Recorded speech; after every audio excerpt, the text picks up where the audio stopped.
Chapter 111. Expiation. Notwithstanding the density of the crowd, M. de Villefort saw it open before him. There is something so awe-inspiring in great afflictions that even in the worst times the first emotion of a crowd has generally been to sympathize with the sufferer in a great catastrophe. Many people have been assassinated in a tumult, but even criminals have rarely been insulted during trial. Thus Villefort passed through the mass of spectators and officers of the Palais, and withdrew. Though he had acknowledged his guilt, he was protected by his grief. There are some situations which men understand by instinct, but which reason is powerless to explain. In such cases the greatest poet is he who gives utterance to the most natural and vehement outburst of sorrow. Those who hear the bitter cry are as much impressed as if they listened to an entire poem, and when the sufferer is sincere they are right in regarding his outburst as sublime. It would be difficult to describe the state of stupor in which Villefort left the Palais. Every pulse beat with feverish excitement, every nerve was strained, every vein swollen, and every part of his body seemed to suffer distinctly from the rest, thus multiplying his agony 1,000-fold. He made his way along the corridors through force of habit. He threw aside his magisterial robe, not out of deference to etiquette, but because it was an unbearable burden, a veritable garb of Nessus, insatiate in torture. Having staggered as far as the Rue Dauphine, he perceived his carriage, awoke his sleeping coachman by opening the door himself, threw himself on the cushions, and pointed towards the Faubourg Saint-Honoré. The carriage drove on. All the weight of his fallen fortune seemed suddenly to crush him. He could not foresee the consequences. He could not contemplate the future with the indifference of the hardened criminal, who merely faces a contingency already familiar. God was still in his heart. God, he murmured, not knowing what he said. God, God. Behind the event that had overwhelmed him, he saw the hand of God. The carriage rolled rapidly onward. Villefort, while turning restlessly on the cushions, felt something press against him. He put out his hand to remove the object. It was a fan which Madame de Villefort had left in the carriage. This fan awakened a recollection which darted through his mind like lightning. He thought of his wife. 50189M. Oh, he exclaimed, as though a red-hot iron were piercing his heart. During the last hour his own crime had alone been presented to his mind. Now another object, not less terrible, suddenly presented itself. His wife. He had just acted the inexorable judge with her, he had condemned her to death, and she, crushed by remorse, struck with terror, covered with the shame inspired by the eloquence of his irreproachable virtue. She, a poor weak woman, without help or the power of defending herself against his absolute and supreme will. She might at that very moment perhaps be preparing to die. An hour had elapsed since her condemnation. At that moment, doubtless, she was recalling all her crimes to her memory. She was asking pardon for her sins. Perhaps she was even writing a letter imploring forgiveness from her virtuous husband. A forgiveness she was purchasing with her death. Villefort again groaned with anguish and despair. Ah, he exclaimed. That woman became criminal only from associating with me. I carried the infection of crime with me, and she has caught it as she would the typhus fever, the cholera, the plague. And yet I have punished her. I have dared to tell her. I have. Repent and die. But no, she must not die. She shall live, and with me. We will flee from Paris and go as far as the earth reaches. I told her of the scaffold. Oh heavens, I forgot that it awaits me also. How could I pronounce that word? Yes, we will fly. I will confess all to her. I will tell her daily that I also have committed a crime. Oh, what an alliance, the tiger and the serpent. Worthy wife of such as I am. She must live that my infamy may diminish hers. And Villefort dashed open the window in front of the carriage. Faster, faster, he cried in a tone which electrified the coachman. The horses, impelled by fear, flew towards the house. Yes, yes, repeated Villefort as he approached his home.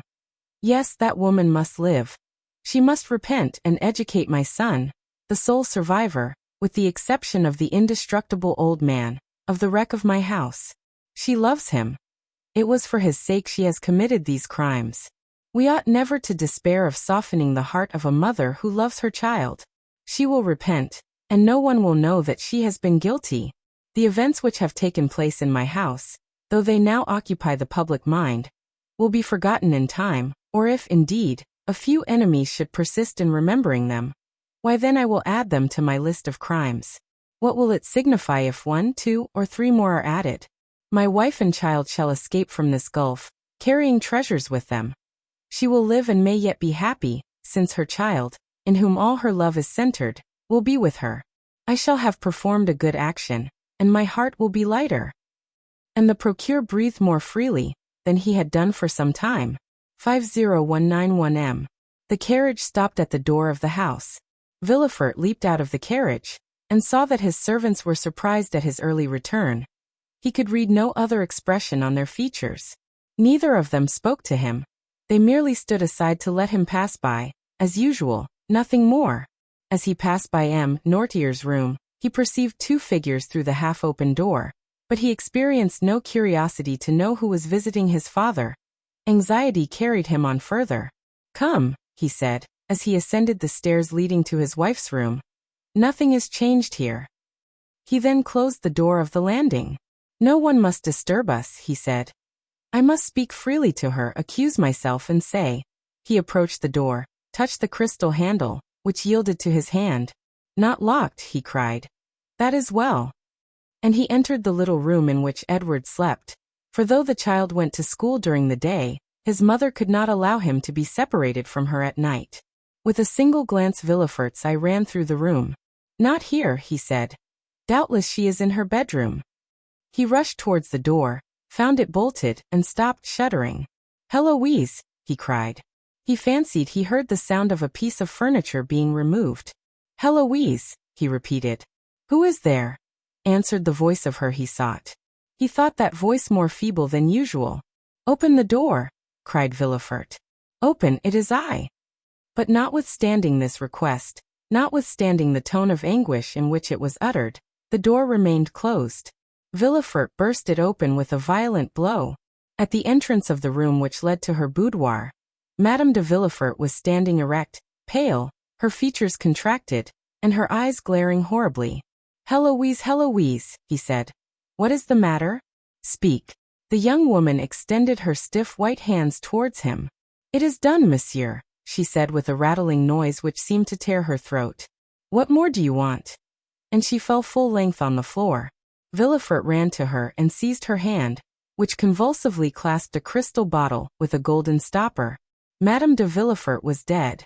Villefort, maddened with horror, stepped back to the threshold of the door, fixing his eyes on the corpse. "My son," he exclaimed suddenly. "Where is my son? Edward, Edward!" And he rushed out of the room still crying, "Edward, Edward!" The name was pronounced in such a tone of anguish that the servants ran up. "Where is my son?" asked Villefort. "Let him be removed from the house, that he may not see." "Master Edward is not downstairs, sir," replied the valet. "Then he must be playing in the garden. Go and see." 50193M. "No, sir. Madame de Villefort sent for him half an hour ago. He went into her room, and has not been downstairs since." A cold perspiration burst out on Villefort's brow. His legs trembled, and his thoughts flew about madly in his brain like the wheels of a disordered watch. "In Madame de Villefort's room?" he murmured and slowly returned, with one hand wiping his forehead, and with the other supporting himself against the wall. To enter the room he must again see the body of his unfortunate wife. To call Edward he must reawaken the echo of that room which now appeared like a sepulchre. To speak seemed like violating the silence of the tomb. His tongue was paralyzed in his mouth. "Edward," he stammered. "Edward." The child did not answer. Where then could he be, if he had entered his mother's room and not since returned? He stepped forward. The corpse of Madame de Villefort was stretched across the doorway leading to the room in which Edward must be. Those glaring eyes seemed to watch over the threshold, and the lips bore the stamp of a terrible and mysterious irony. Through the open door was visible a portion of the boudoir, containing an upright piano and a blue satin couch. Villefort stepped forward 2 or 3 paces, and beheld his child lying, no doubt asleep, on the sofa. The unhappy man uttered an exclamation of joy. A ray of light seemed to penetrate the abyss of despair and darkness. He had only to step over the corpse, enter the boudoir, take the child in his arms, and flee far, far away. Villefort was no longer the civilized man. He was a tiger hurt unto death, gnashing his teeth in his wound. He no longer feared realities but phantoms. He leaped over the corpse as if it had been a burning brazier. He took the child in his arms, embraced him, shook him, called him, but the child made no response. He pressed his burning lips to the cheeks, but they were icy cold and pale. He felt the stiffened limbs. He pressed his hand upon the heart, but it no longer beat. The child was dead. A folded paper fell from Edward's breast. Villefort, thunderstruck, fell upon his knees. The child dropped from his arms and rolled on the floor by the side of its mother. He picked up the paper, and recognizing his wife's writing, ran his eyes rapidly over its contents. It ran as follows. You know that I was a good mother. Since it was for my son's sake I became criminal. A good mother cannot depart without her son. Villefort could not believe his eyes. He could not believe his reason. He dragged himself towards the child's body, and examined it as a lioness contemplates its dead cub. Then a piercing cry escaped from his breast, and he cried, "Still the hand of God." The presence of the two victims alarmed him. He could not bear solitude shared only by two corpses. Until then he had been sustained by rage, by his strength of mind, by despair, by the supreme agony which led the Titans to scale the heavens, and Ajax to defy the gods. He now arose, his head bowed beneath the weight of grief, and shaking his damp, disheveled hair, he who had never felt compassion for anyone determined to seek his father, that he might have someone to whom he could relate his misfortunes, someone by whose side he might weep. 50195M. He descended the little staircase with which we are acquainted, and entered Noirtier's room. The old man appeared to be listening attentively and as affectionately as his infirmities would allow to the Abbé Busoni, who looked cold and calm as usual. Villefort, perceiving the abbé, passed his hand across his brow. The past came to him like one of those waves whose wrath foams fiercer than the others. He recollected the call he had made upon him after the dinner at Auteuil, and then the visit the abbé had himself paid to his house on the day of Valentine's death. "You here, sir," he exclaimed. "Do you then never appear but to act as an escort to death?"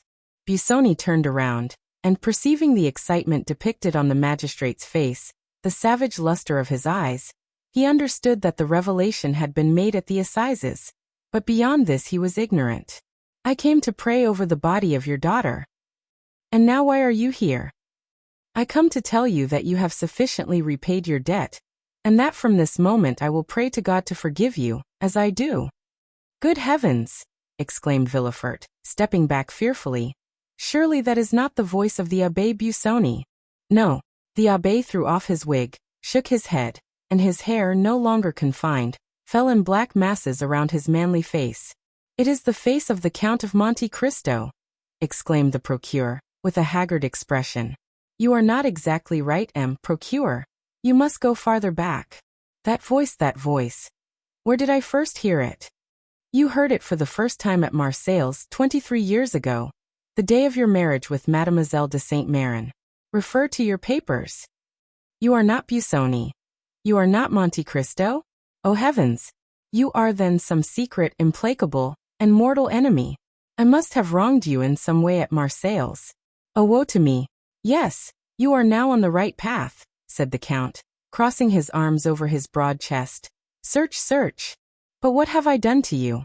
exclaimed Villefort, whose mind was balancing between reason and insanity, in that cloud which is neither a dream nor reality. "What have I done to you? Tell me then. Speak. You condemned me to a horrible, tedious death. You killed my father. You deprived me of liberty, of love and happiness. Who are you then? Who are you?" "I am the spectre of a wretch you buried in the dungeons of the Château d'If. God gave that spectre the form of the Count of Monte Cristo when he at length issued from his tomb, enriched him with gold and diamonds, and led him to you." "Ah, I recognize you, exclaimed the king's attorney. "You are—" "I am Edmond Dantès." "You are Edmond Dantès," cried Villefort, seizing the Count by the wrist. "Then come here." And up the stairs he dragged Monte Cristo, who, ignorant of what had happened, followed him in astonishment, foreseeing some new catastrophe. "There, Edmond Dantès," he said, pointing to the bodies of his wife and child. "See, are you well avenged?" Monte Cristo became pale at this horrible sight. He felt that he had passed beyond the bounds of vengeance, and that he could no longer say, "God is for and with me." With an expression of indescribable anguish, he threw himself upon the body of the child, reopened its eyes, felt its pulse, and then rushed with him into Valentine's room, of which he double-locked the door. "My child," cried Villefort. "He carries away the body of my child. Oh, curses, woe, death to you!" He tried to follow Monte Cristo, but as though in a dream he was transfixed to the spot. His eyes glared as though they were starting through the sockets. He griped the flesh on his chest until his nails were stained with blood. The veins of his temples swelled and boiled as though they would burst their narrow boundary and deluge his brain with living fire. This lasted several minutes, until the frightful overturn of reason was accomplished. Then, uttering a loud cry followed by a burst of laughter, he rushed down the stairs. A quarter of an hour afterwards the door of Valentine's room opened, and Monte Cristo reappeared, pale, with a dull eye and heavy heart. All the noble features of that face, usually so calm and serene, were overcast by grief. In his arms he held the child, whom no skill had been able to recall to life. Bending on one knee, he placed it reverently by the side of its mother, with its head upon her breast. Then rising he went out, and meeting a servant on the stairs he asked, "Where is M. de Villefort?" The servant, instead of answering, pointed to the garden. Monte Cristo ran down the steps, and advancing towards the spot designated beheld Villefort, encircled by his servants, with a spade in his hand, and digging the earth with fury. "It is not here," he cried. "It is not here. 50197 M. And then he moved farther on, and began again to dig. Monte Cristo approached him, and said in a low voice, with an expression almost humble, "Sir, you have indeed lost a son, but—" Villefort interrupted him. He had neither listened nor heard. "Oh, I will find it," he cried. "You may pretend he is not here, but I will find him, though I dig forever." Monte Cristo drew back in horror. "Oh," he said, "he is mad." And as though he feared that the walls of the accursed house would crumble around him, he rushed into the street, for the first time doubting whether he had the right to do as he had done. "Oh, enough of this, he cried. "Let me save the last." On entering his house he met Morrel, who wandered about like a ghost awaiting the heavenly mandate for return to the tomb. "Prepare yourself, Maximilian," he said with a smile. "We leave Paris tomorrow." "Have you nothing more to do there?" asked Morrel. "No," replied Monte Cristo. "God grant I may not have done too much already." The next day they indeed left, accompanied only by Baptistin. Haydée had taken away Ali, and Bertuccio remained with Noirtier. Chapter 112. The Departure. The recent events formed the theme of conversation throughout all Paris. Emmanuel and his wife conversed with natural astonishment in their little apartment in the Rue Meslay upon the three successive, sudden, and most unexpected catastrophes of Morcerf, Danglars, and Villefort. Maximilian, who was paying them a visit, listened to their conversation, or rather was present at it, plunged in his accustomed state of apathy. "Indeed," said Julie, "might we not almost fancy, Emmanuel, that those people, so rich, so happy but yesterday, had forgotten in their prosperity that an evil genius, like the wicked fairies in Perrault's stories who present themselves unbidden at a wedding or baptism, hovered over them, and appeared all at once to revenge himself for their fatal neglect?" "What a dire misfortune," said Emmanuel, thinking of Morcerf and Danglars. "What dreadful sufferings," said Julie, remembering Valentine, but whom, with a delicacy natural to women, she did not name before her brother. "If the Supreme Being has directed the fatal blow," said Emmanuel, "it must be that he in his great goodness has perceived nothing in the past lives of these people to merit mitigation of their awful punishment." "Do you not form a very rash judgment, Emmanuel?" said Julie. "When my father, with a pistol in his hand, was once on the point of committing suicide, had anyone then said, 'This man deserves his misery,' would not that person have been deceived?" "Yes, but your father was not allowed to fall. A being was commissioned to arrest the fatal hand of death about to descend on him." Emmanuel had scarcely uttered these words when the sound of the bell was heard, the well-known signal given by the porter that a visitor had arrived. Nearly at the same instant the door was opened, and the Count of Monte Cristo appeared on the threshold. The young people uttered a cry of joy, while Maximilian raised his head, but let it fall again immediately. 50201M.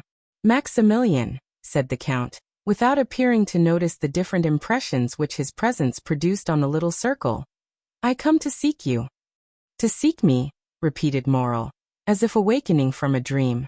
Yes, said Monte Cristo. Has it not been agreed that I should take you with me? And did I not tell you yesterday to prepare for departure? I am ready, said Maximilian. I came expressly to wish them farewell.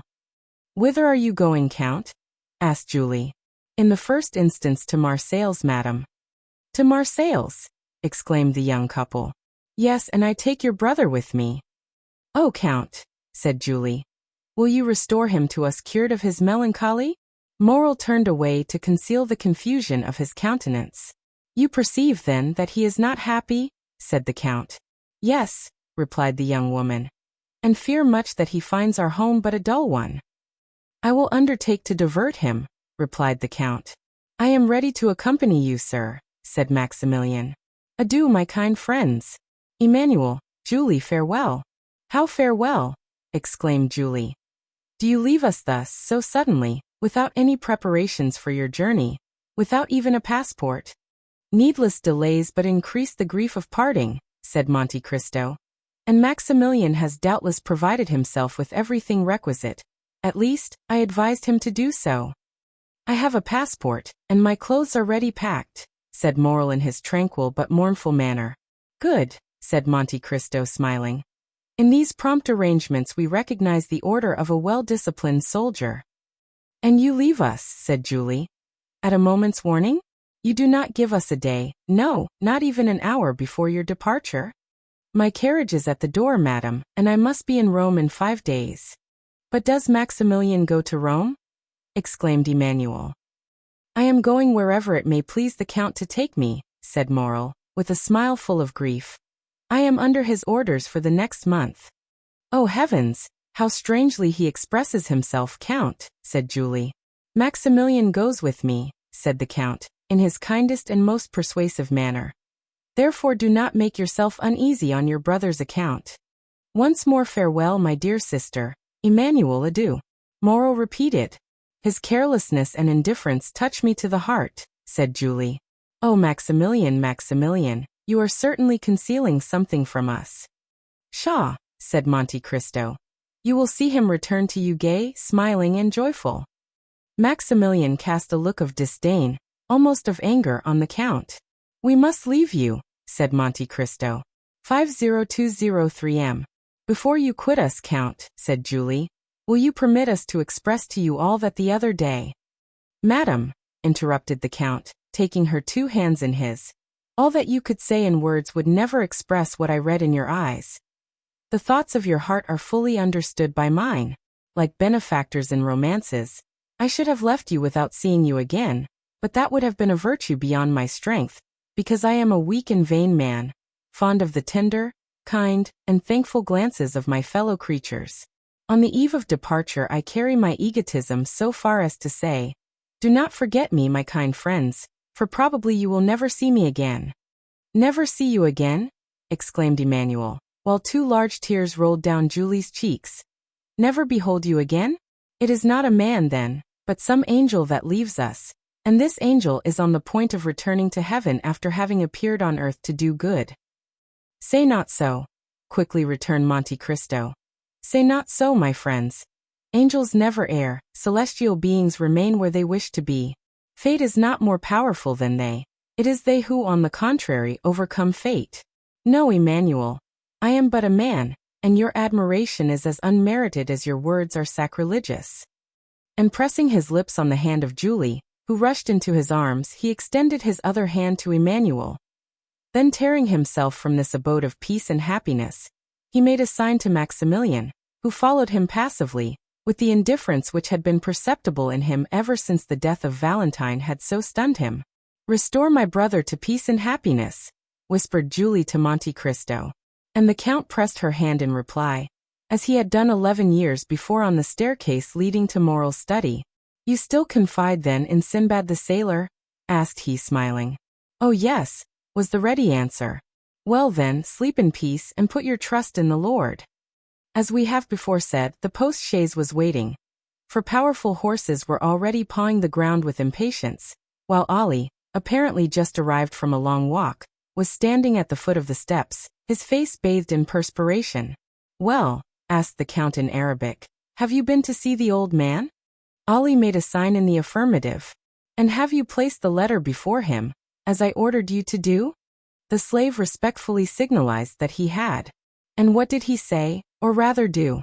Ollie placed himself in the light, so that his master might see him distinctly, and then imitating in his intelligent manner the countenance of the old man, he closed his eyes, as Noirtier was in the custom of doing when saying yes. "Good, he accepts," said Monte Cristo. "Now let us go. 50205 m." These words had scarcely escaped him, when the carriage was on its way, and the feet of the horses struck a shower of sparks from the pavement. Maximilian settled himself in his corner without uttering a word. Half an hour had passed when the carriage stopped suddenly. The Count had just pulled the silken check-string, which was fastened to Ali's finger. The Nubian immediately descended and opened the carriage door. It was a lovely starlight night. They had just reached the top of the hill Villagef, from whence Paris appears like a somber sea tossing its millions of phosphoric waves into light. Waves indeed more noisy, more passionate, more changeable, more furious, more greedy, than those of the tempestuous ocean. Waves which never rest as those of the sea sometimes do. Waves ever dashing, ever foaming, ever engulfing what falls within their grasp. The Count stood alone, and at a sign from his hand, the carriage went on for a short distance. With folded arms, he gazed for some time upon the great city. When he had fixed his piercing look on this modern Babylon, which equally engages the contemplation of the religious enthusiast, the materialist, and the scoffer. "Great city," murmured he, inclining his head, and joining his hands as if in prayer. "Less than 6 months have elapsed since first I entered thy gates. I believe that the Spirit of God led my steps to thee, and that he also enables me to quit thee in triumph. The secret cause of my presence within thy walls I have confided alone to him, who only has had the power to read my heart. God only knows that I retire from thee without pride or hatred, but not without many regrets. He only knows that the power confided to me has never been made subservient to my personal good or to any useless cause. O great city, it is in thy palpitating bosom that I have found that which I sought. Like a patient miner, I have dug deep into thy very entrails to root out evil thence. Now my work is accomplished, my mission is terminated, now thou canst neither afford me pain nor pleasure. Adieu Paris, adieu." His look wandered over the vast plain like that of some genius of the night. He passed his hand over his brow, got into the carriage, the door was closed on him, and the vehicle quickly disappeared down the other side of the hill in a whirlwind of dust and noise. 10 leagues were passed and not a single word was uttered. Morrel was dreaming, and Monte Cristo was looking at the dreamer. "Morrel," said the Count to him at length, "do you repent having followed me?" "No, Count, but to leave Paris. If I thought happiness might await you in Paris, Morrel, I would have left you there. Valentine reposes within the walls of Paris, and to leave Paris is like losing her a second time." "Maximilian," said the Count, "the friends that we have lost do not repose in the bosom of the earth, but are buried deep in our hearts, and it has been thus ordained that we may always be accompanied by them. I have 2 friends, who in this way never depart from me. The one who gave me being, and the other who conferred knowledge and intelligence on me. Their spirits live in me. I consult them when doubtful, and if I ever do any good, it is due to their beneficent counsels. Listen to the voice of your heart, Morrel, and ask it whether you ought to preserve this melancholy exterior towards me." "My friend," said Maximilian, "the voice of my heart is very sorrowful, and promises me nothing but misfortune. It is the way of weakened minds to see everything through a black cloud. The soul forms its own horizons. Your soul is darkened, and consequently the sky of the future appears stormy and unpromising." "That may possibly be true," said Maximilian, and he again subsided into his thoughtful mood. The journey was performed with that marvelous rapidity which the unlimited power of the Count ever commanded. Towns fled from them like shadows on their path, and trees shaken by the first winds of autumn seemed like giants madly rushing on to meet them, and retreating as rapidly when once reached. The following morning they arrived at Chalons, where the Count's steamboat waited for them. Without the loss of an instant, the carriage was placed on board and the two travelers embarked without delay. The boat was built for speed. Her two paddle wheels were like two wings with which she skimmed the water like a bird.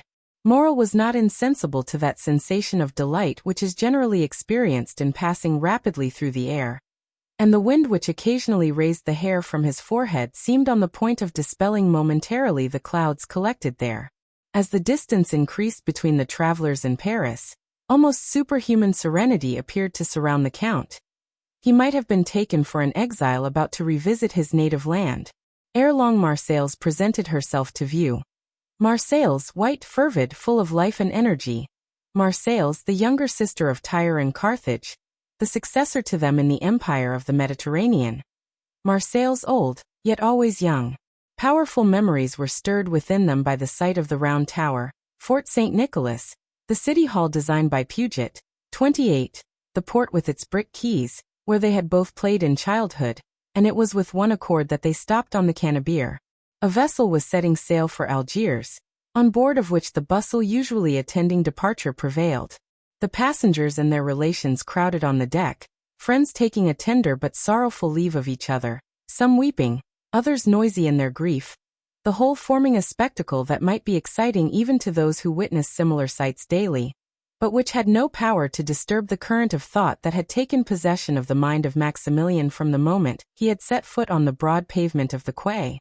"Here," said he, leaning heavily on the arm of Monte Cristo, "here is the spot where my father stopped, when the Pharaon entered the port. It was here that the good old man, whom you saved from death and dishonor, threw himself into my arms. I yet feel his warm tears on my face, and his were not the only tears shed, for many who witnessed our meeting wept also." Monte Cristo gently smiled and said, "I was there," at the same time pointing to the corner of a street. As he spoke, and in the very direction he indicated, a groan, expressive of bitter grief, was heard, and a woman was seen waving her hand to a passenger on board the vessel about to sail. Monte Cristo looked at her with an emotion that must have been remarked by Morrel, had not his eyes been fixed on the vessel. "Oh heavens!" exclaimed Morrel. "I do not deceive myself. That young man who is waving his hat, that youth in the uniform of a lieutenant, is Albert de Morcerf." "Yes," said Monte Cristo. "I recognized him." "How so? You were looking the other way." 50209M. The Count smiled, as he was in the habit of doing when he did not want to make any reply, and he again turned towards the veiled woman, who soon disappeared at the corner of the street. Turning to his friend, "Dear Maximilian," said the Count, "have you nothing to do in this land?" "I have to weep over the grave of my father," replied Morrel in a broken voice. "Well then go. Wait for me there, and I will soon join you." "You leave me then?" "Yes, I also have a pious visit to pay." Morrel allowed his hand to fall into that which the Count extended to him. Then with an inexpressibly sorrowful inclination of the head, he quitted the Count, and bent his steps to the east of the city. Monte Cristo remained on the same spot until Maximilian was out of sight. He then walked slowly towards the Allées de Mailhan to seek out a small house with which our readers were made familiar at the beginning of this story. It yet stood, under the shade of the fine avenue of lime trees, which forms one of the most frequent walks of the idlers of Marseilles, covered by an immense vine, which spreads its aged and blackened branches over the stone front, burnt yellow by the ardent sun of the south. 2 stone steps worn away by the friction of many feet led to the door, which was made of 3 planks. The door had never been painted or varnished, so great cracks yawned in it during the dry season to close again when the rains came on. The house, with all its crumbling antiquity and apparent misery, was yet cheerful and picturesque, and was the same that old Dantès formerly inhabited, the only difference being that the old man occupied merely the garret, while the whole house was now placed at the command of Mercédès by the Count. The woman whom the Count had seen leave the ship with so much regret entered this house. She had scarcely closed the door after her when Monte Cristo appeared at the corner of a street, so that he found and lost her again almost at the same instant. The worn-out steps were old acquaintances of his. He knew better than anyone else how to open that weather-beaten door with the large-headed nail, which served to raise the latch within. He entered without knocking, or giving any other intimation of his presence, as if he had been a friend or the master of the place. At the end of a passage paved with bricks was a little garden, bathed in sunshine, and rich in warmth and light. In this garden Mercedes had found, at the place indicated by the Count, the sum of money which he, through a sense of delicacy, had described as having been placed there 24 years previously. The trees of the garden were easily seen from the steps of the street door. Monte Cristo, on stepping into the house, heard a sigh that was almost a deep sob. He looked in the direction whence it came, and there under an arbor of Virginia jessamine, 29 with its thick foliage and beautiful long purple flowers, he saw Mercedes seated, with her head bowed, and weeping bitterly. She had raised her veil, and with her face hidden by her hands was giving free scope to the sighs and tears which had been so long restrained by the presence of her son. Monte Cristo advanced a few steps, which were heard on the gravel. Mercedes raised her head, and uttered a cry of terror on beholding a man before her. 50211M. Madam, said the Count, it is no longer in my power to restore you to happiness, but I offer you consolation. Will you deign to accept it as coming from a friend? I am indeed most wretched, replied Mercedes. Alone in the world, I had but my son and he has left me. He possesses a noble heart, madam, replied the Count, and he has acted rightly. He feels that every man owes a tribute to his country. Some contribute their talents, others their industry. These devote their blood, those their nightly labors, to the same cause. Had he remained with you, his life must have become a hateful burden, nor would he have participated in your griefs. He will increase in strength and honor by struggling with adversity, which he will convert into prosperity. Leave him to build up the future for you, and I venture to say you will confide it to safe hands. Oh, replied the wretched woman, mournfully shaking her head. The prosperity of which you speak, and which from the bottom of my heart, I pray God in his mercy to grant him, I can never enjoy. The bitter cup of adversity has been drained by me to the very dregs, and I feel that the grave is not far distant. You have acted kindly, Count, in bringing me back to the place where I have enjoyed so much bliss. I ought to meet death on the same spot where happiness was once all my own. Alas, said Monte Cristo, your words sear and embitter my heart, the more so as you have every reason to hate me.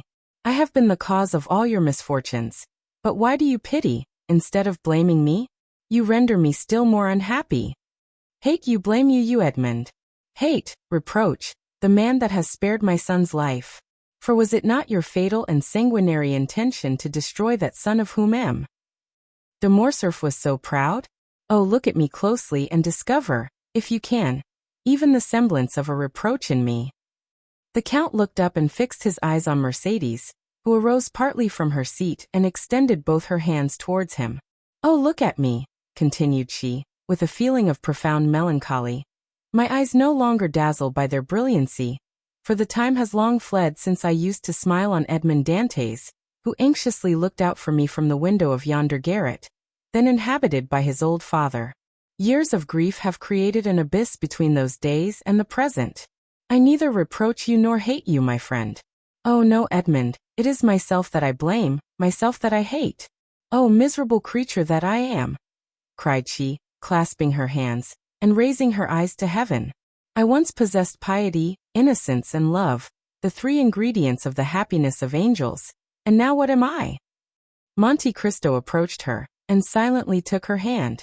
No, said she, withdrawing it gently. No, my friend, touch me not. You have spared me. Yet of all those who have fallen under your vengeance, I was the most guilty. They were influenced by hatred, by avarice, and by self-love. But I was base, and for want of courage acted against my judgment. Nay, do not press my hand, Edmond. You are thinking, I am sure, of some kind speech to console me, but do not utter it to me. Reserve it for others more worthy of your kindness. See, and she exposed her face completely to view. See, misfortune has silvered my hair, my eyes have shed so many tears that they are encircled by a rim of purple, and my brow is wrinkled. You, Edmond, on the contrary, you are still young, handsome, dignified. It is because you have had faith, because you have had strength, because you have had trust in God, and God has sustained you. But as for me, I have been a coward. I have denied God and he has abandoned me. 50213M. Mercedes burst into tears. Her woman's heart was breaking under its load of memories. Monte Cristo took her hand and imprinted a kiss on it, but she herself felt that it was a kiss of no greater warmth than he would have bestowed on the hand of some marble statue of a saint.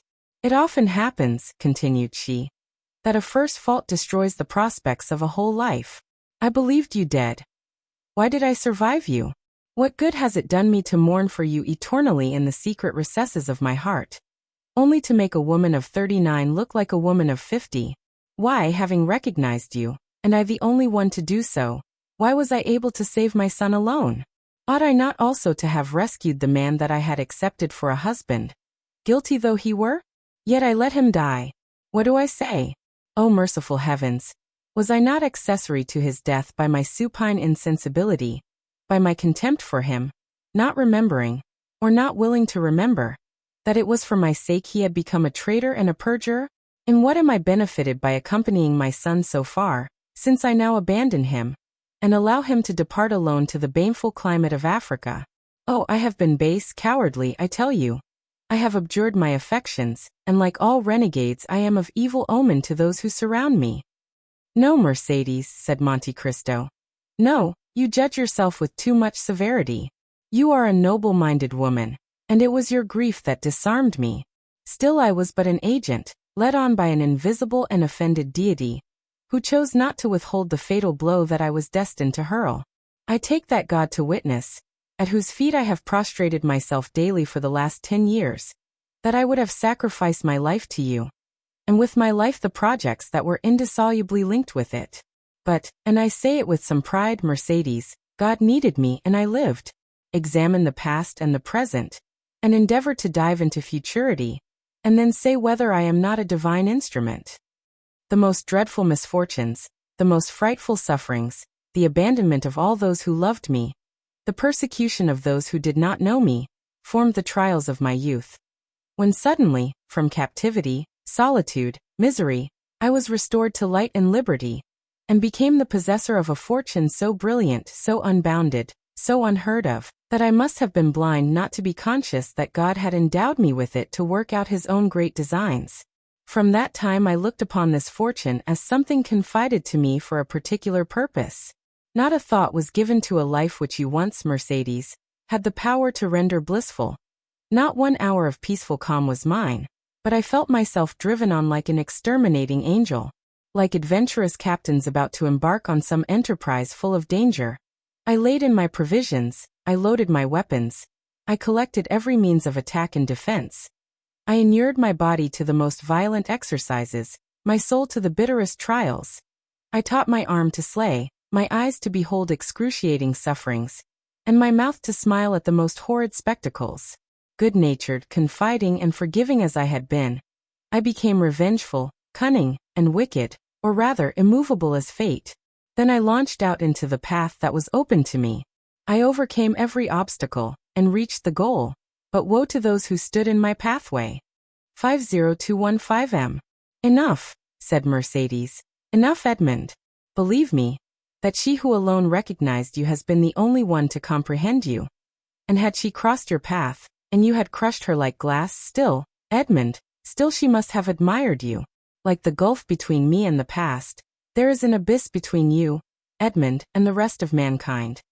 And I tell you freely that the comparison I draw between you and other men will ever be one of my greatest tortures.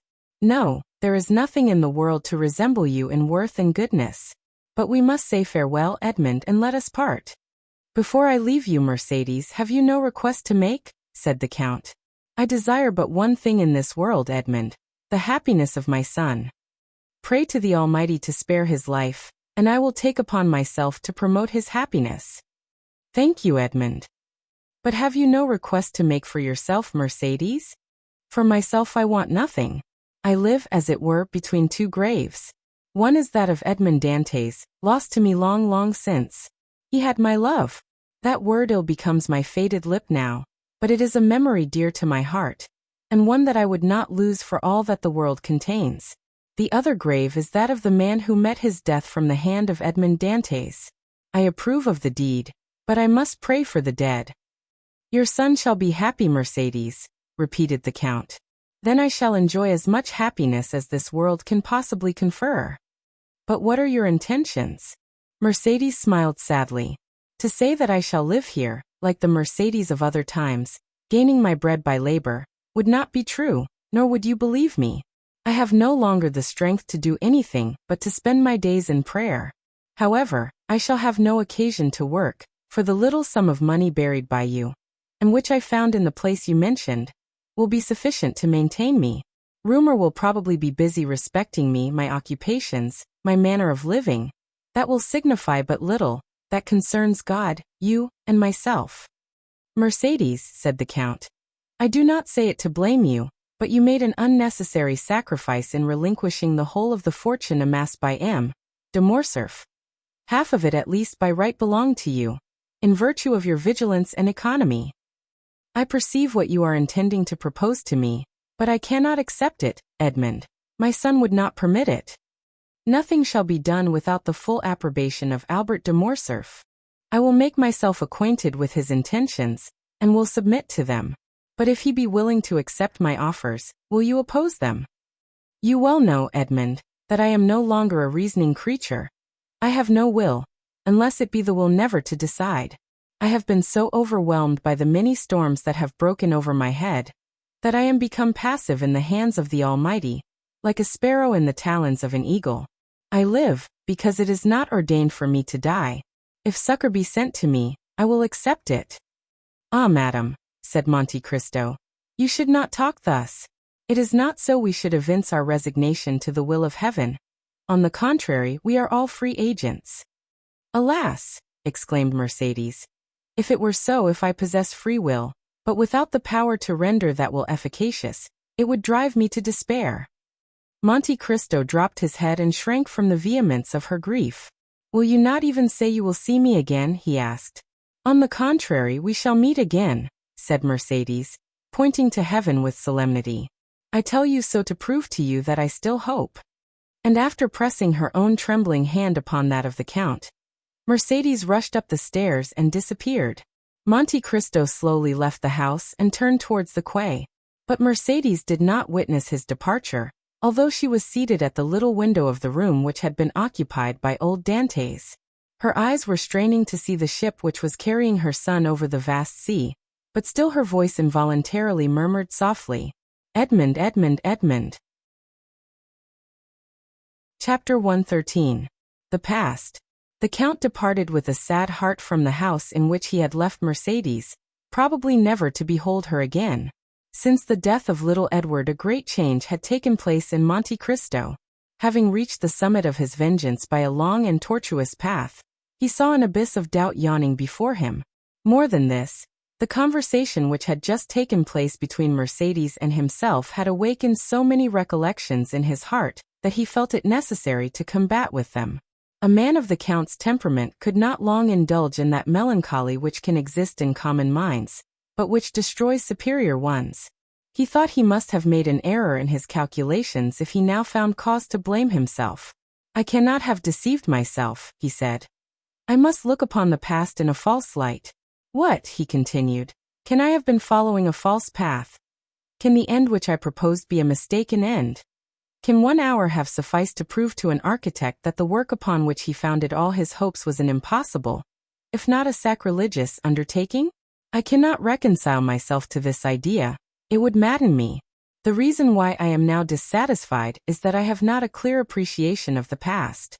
The past, like the country through which we walk, becomes indistinct as we advance. My position is like that of a person wounded in a dream. He feels the wound, though he cannot recollect when he received it. Come, then, thou regenerate man, thou extravagant prodigal, thou awakened sleeper, thou all-powerful visionary, thou invincible millionaire. Once again review thy past life of starvation and wretchedness, revisit the scenes where fate and misfortune conducted, and where despair received thee. Too many diamonds, too much gold and splendor, are now reflected by the mirror in which Monte Cristo seeks to behold Dantès. Hide thy diamonds, bury thy gold, shroud thy splendor, exchange riches for poverty, liberty for a prison, a living body for a corpse. As he thus reasoned, Monte Cristo walked down the Rue de la Caisserie. It was the same through which, 24 years ago, he had been conducted by a silent and nocturnal guard. The houses, today so smiling and animated, were on that night dark, mute, and closed. And yet they were the same, murmured Monte Cristo. Only now it is broad daylight instead of night. It is the sun which brightens the place, and makes it appear so cheerful. He proceeded towards the quay by the Rue Saint-Laurent, and advanced to the consigne. It was the point where he had embarked. A pleasure boat with striped awning was going by. Monte Cristo called the owner, who immediately rode up to him with the eagerness of a boatman hoping for a good fare. The weather was magnificent, and the excursion a treat. The sun, red and flaming, was sinking into the embrace of the welcoming ocean. The sea, smooth as crystal, was now and then disturbed by the leaping of fish, which were pursued by some unseen enemy and sought for safety in another element. While on the extreme verge of the horizon might be seen the fishermen's boats, white and graceful as the seagull, or the merchant vessels bound for Corsica or Spain. But notwithstanding the serene sky, the gracefully formed boats, and the golden light in which the whole scene was bathed, the Count of Monte Cristo, wrapped in his cloak, could think only of this terrible voyage, the details of which were one by one recalled to his memory. The solitary light burning at the Catalans, that first sight of the Château d'If, which told him whither they were leading him, the struggle with the gendarmes when he wished to throw himself overboard, his despair when he found himself vanquished, and the sensation when the muzzle of the carbine touched his forehead. All these were brought before him in vivid and frightful reality.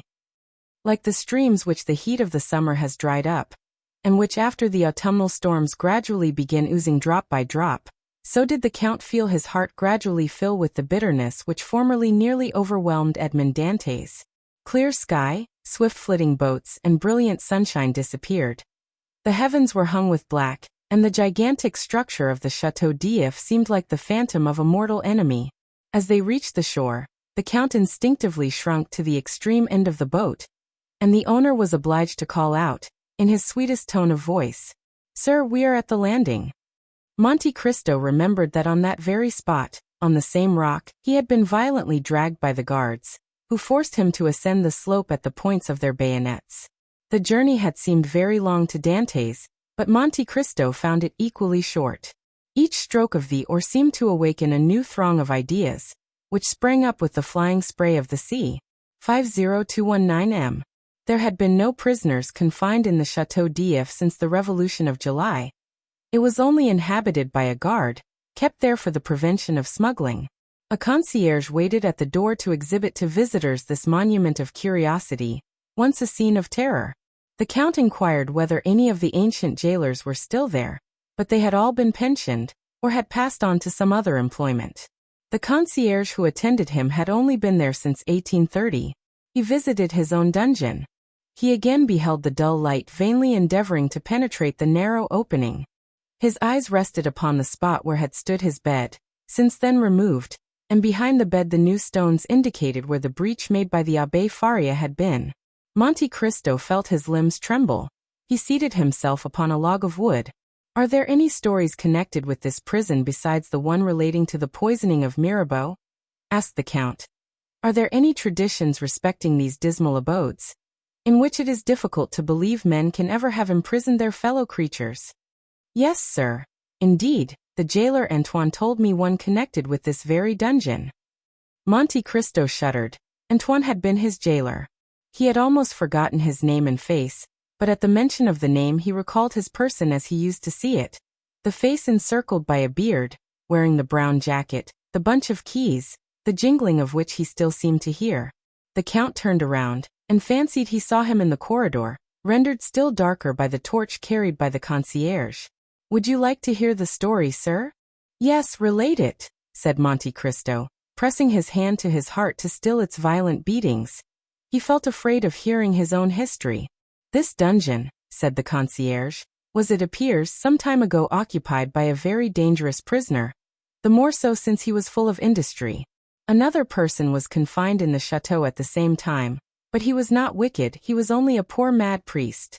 "Ah, indeed! Mad," repeated Monte Cristo. "And what was his mania?" "He offered millions to anyone who would set him at liberty." Monte Cristo raised his eyes, but he could not see the heavens. There was a stone veil between him and the firmament. He thought that there had been no less thick a veil before the eyes of those to whom Faria offered the treasures. Could the prisoners see each other? He asked. Oh no, sir, it was expressly forbidden, but they eluded the vigilance of the guards, and made a passage from one dungeon to the other. And which of them made this passage? Oh, it must have been the young man, certainly, for he was strong and industrious, while the abbé was aged and weak. Besides, his mind was too vacillating to allow him to carry out an idea. Blind fools, murmured the Count. However, be that as it may, the young man made a tunnel. How or by what means no one knows. But he made it, and there is the evidence yet remaining of his work. Do you see it? And the man held the torch to the wall. 50223M. Ah yes, I see, said the Count, in a voice hoarse from emotion. The result was that the two men communicated with one another. How long they did so, nobody knows. One day the old man fell ill and died. Now guess what the young one did. Tell me. He carried off the corpse, which he placed in his own bed with its face to the wall. Then he entered the empty dungeon, closed the entrance, and slipped into the sack which had contained the dead body. Did you ever hear of such an idea? Monte Cristo closed his eyes, and seemed again to experience all the sensations he had felt when the coarse canvas, yet moist with the cold dews of death, had touched his face. The jailer continued. Now this was his project. He fancied that they buried the dead at the Château d'If, and imagining they would not expend much labor on the grave of a prisoner, he calculated on raising the earth with his shoulders, but unfortunately their arrangements at the château frustrated his projects. They never buried the dead. They merely attached a heavy cannonball to the feet, and then threw them into the sea. This is what was done. The young man was thrown from the top of the rock.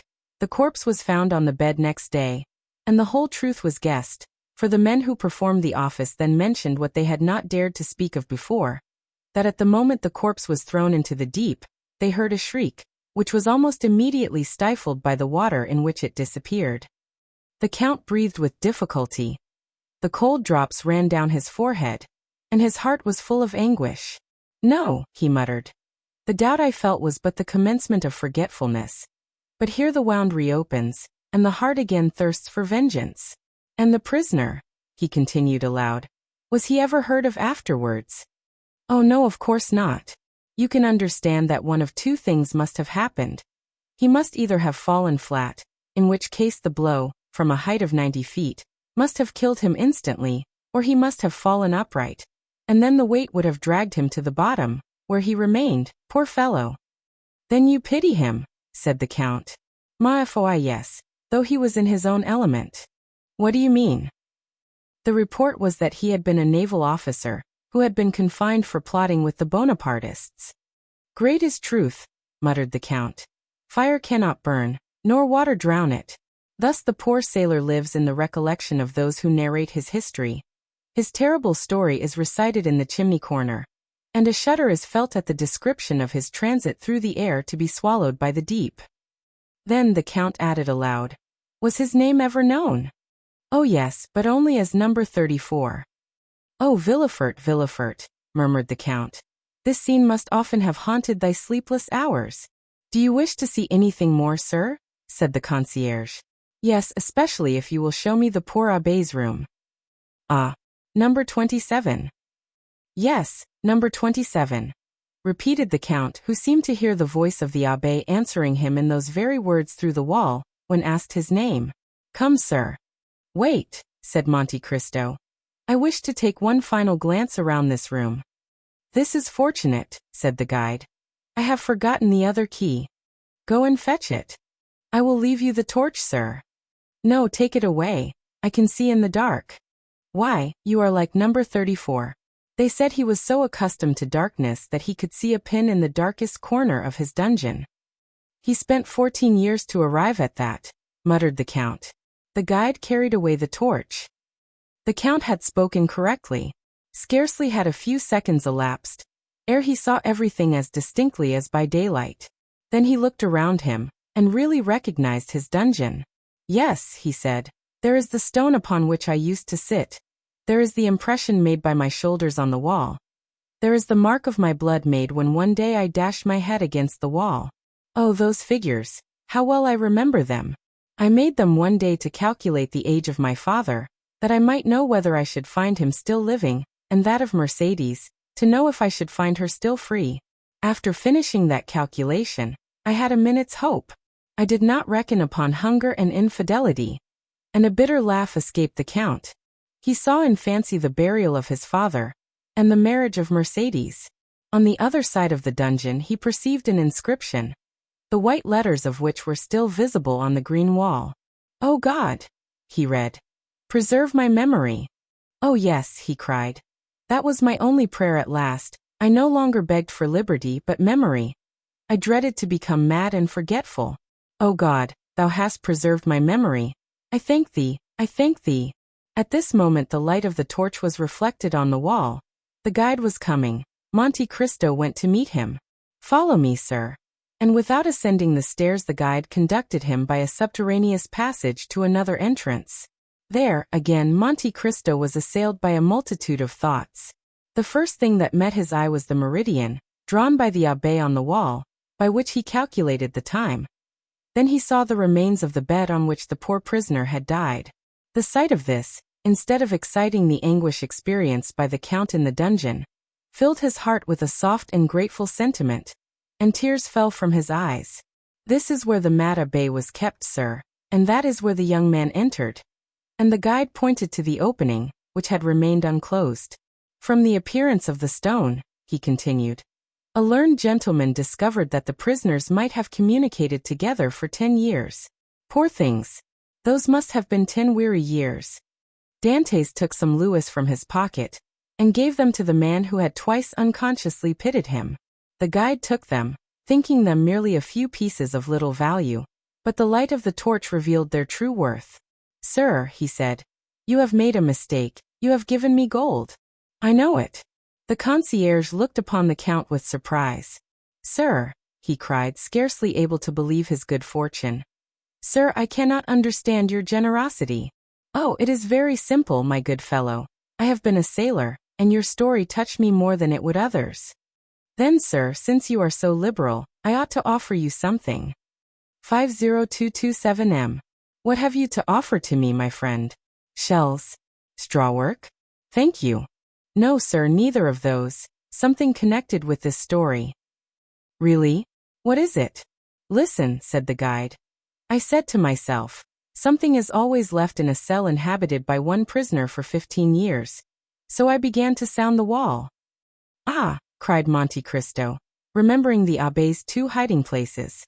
"After some search, I found that the floor gave a hollow sound near the head of the bed, and at the hearth." "Yes," said the Count, "yes. I raised the stones and found a rope ladder and some tools." "How do you know that?" asked the guide in astonishment. "I do not know. I only guess it because that sort of thing is generally found in prisoners' cells." "Yes, sir, a rope ladder and tools." "And have you them yet?" "No, sir. I sold them to visitors, who considered them great curiosities, but I have still something left." "What is it?" asked the Count impatiently. "A sort of book, written upon strips of cloth." "Go and fetch it, my good fellow, and if it be what I hope, you will do well." "I will run for it, sir." And the guide went out. Then the Count knelt down by the side of the bed, which death had converted into an altar. "O second father," he exclaimed, "thou who hast given me liberty, knowledge, riches, thou who, like beings of a superior order to ourselves, couldst understand the science of good and evil, if in the depths of the tomb there still remains something within us which can respond to the voice of those who are left on earth, if after death the soul ever revisit the places where we have lived and suffered, then, noble heart, sublime soul, then I conjure thee by the paternal love thou didst bear me, by the filial obedience I vow to thee, grant me some sign, some revelation. Remove from me the remains of doubt, which if it change not to conviction, must become remorse." The Count bowed his head, and clasped his hands together. "Here, sir," said a voice behind him. Monte Cristo shuddered and arose. The concierge held out the strips of cloth upon which the Abbé Faria had spread the riches of his mind. The manuscript was the great work by the Abbé Faria upon the kingdoms of Italy. The Count seized it hastily, his eyes immediately fell upon the epigraph, and he read, Thou shalt tear out the dragon's teeth, and shall trample the lions under foot, saith the Lord. Ah, he exclaimed, here is my answer. Thanks, Father, thanks. And feeling in his pocket, he took thence a small pocketbook, which contained 10 banknotes, each of 1,000 francs. Here, he said, take this pocketbook. Do you give it to me? Yes, but only on condition that you will not open it till I am gone. And placing in his breast the treasure he had just found, which was more valuable to him than the richest jewel, he rushed out of the corridor, and reaching his boat, cried, To Marseilles! Then as he departed, he fixed his eyes upon the gloomy prison. Woe, he cried, to those who confined me in that wretched prison, and woe to those who forgot that I was there. 50229M. As he repassed the Catalans, the Count turned around and burying his head in his cloak murmured the name of a woman. The victory was complete. Twice he had overcome his doubts. The name he pronounced, in a voice of tenderness, amounting almost to love, was that of Haiti. On landing, the Count turned towards the cemetery, where he felt sure of finding Morel. He too, 10 years ago, had piously sought out a tomb, and sought it vainly. He, who returned to France with millions, had been unable to find the grave of his father, who had perished from hunger. Morel had indeed placed a cross over the spot, but it had fallen down and the grave digger had burnt it, as he did all the old wood in the churchyard. The worthy merchant had been more fortunate. Dying in the arms of his children, he had been by them laid by the side of his wife, who had preceded him in eternity by 2 years. 2 large slabs of marble, on which were inscribed their names, were placed on either side of a little enclosure, railed in, and shaded by 4 cypress trees. Morel was leaning against one of these, mechanically fixing his eyes on the graves. His grief was so profound that he was nearly unconscious. 50231M. Maximilian, said the Count, you should not look on the graves but there, and he pointed upwards. The dead are everywhere, said Morel. Did you not yourself tell me so as we left Paris? Maximilian, said the Count, you asked me during the journey to allow you to remain some days at Marseilles. Do you still wish to do so? I have no wishes, Count. Only I fancy I could pass the time less painfully here than anywhere else. So much the better, for I must leave you. But I carry your word with me, do I not? Ah, Count, I shall forget it. No, you will not forget it, because you are a man of honor, Morel, because you have taken an oath, and are about to do so again. Oh, Count, have pity upon me. I am so unhappy. I have known a man much more unfortunate than you, Morel. Impossible. Alas, said Monte Cristo. It is the infirmity of our nature always to believe ourselves much more unhappy than those who groan by our sides. What can be more wretched than the man who has lost all he loved and desired in the world? Listen, Morel, and pay attention to what I am about to tell you. I knew a man who like you had fixed all his hopes of happiness upon a woman. He was young, he had an old father whom he loved, a betrothed bride whom he adored. He was about to marry her, when one of the caprices of fate, which would almost make us doubt the goodness of Providence, if that Providence did not afterwards reveal itself by proving that all is but a means of conducting to an end. One of those caprices deprived him of his mistress, of the future of which he had dreamed, for in his blindness he forgot he could only read the present, and cast him into a dungeon. Ah, said Morel, one quits a dungeon in a week, a month, or a year. He remained there 14 years, Morel, said the Count, placing his hand on the young man's shoulder. Maximilian shuddered. 14 years, he muttered. 14 years, repeated the Count. During that time he had many moments of despair. He also, Morel, like you, considered himself the unhappiest of men. Well, asked Morel. Well, at the height of his despair God assisted him through human means. At first, perhaps, he did not recognize the infinite mercy of the Lord, but at last he took patience and waited. One day he miraculously left the prison, transformed, rich, powerful. His first cry was for his father, but that father was dead. My father too is dead, said Morel.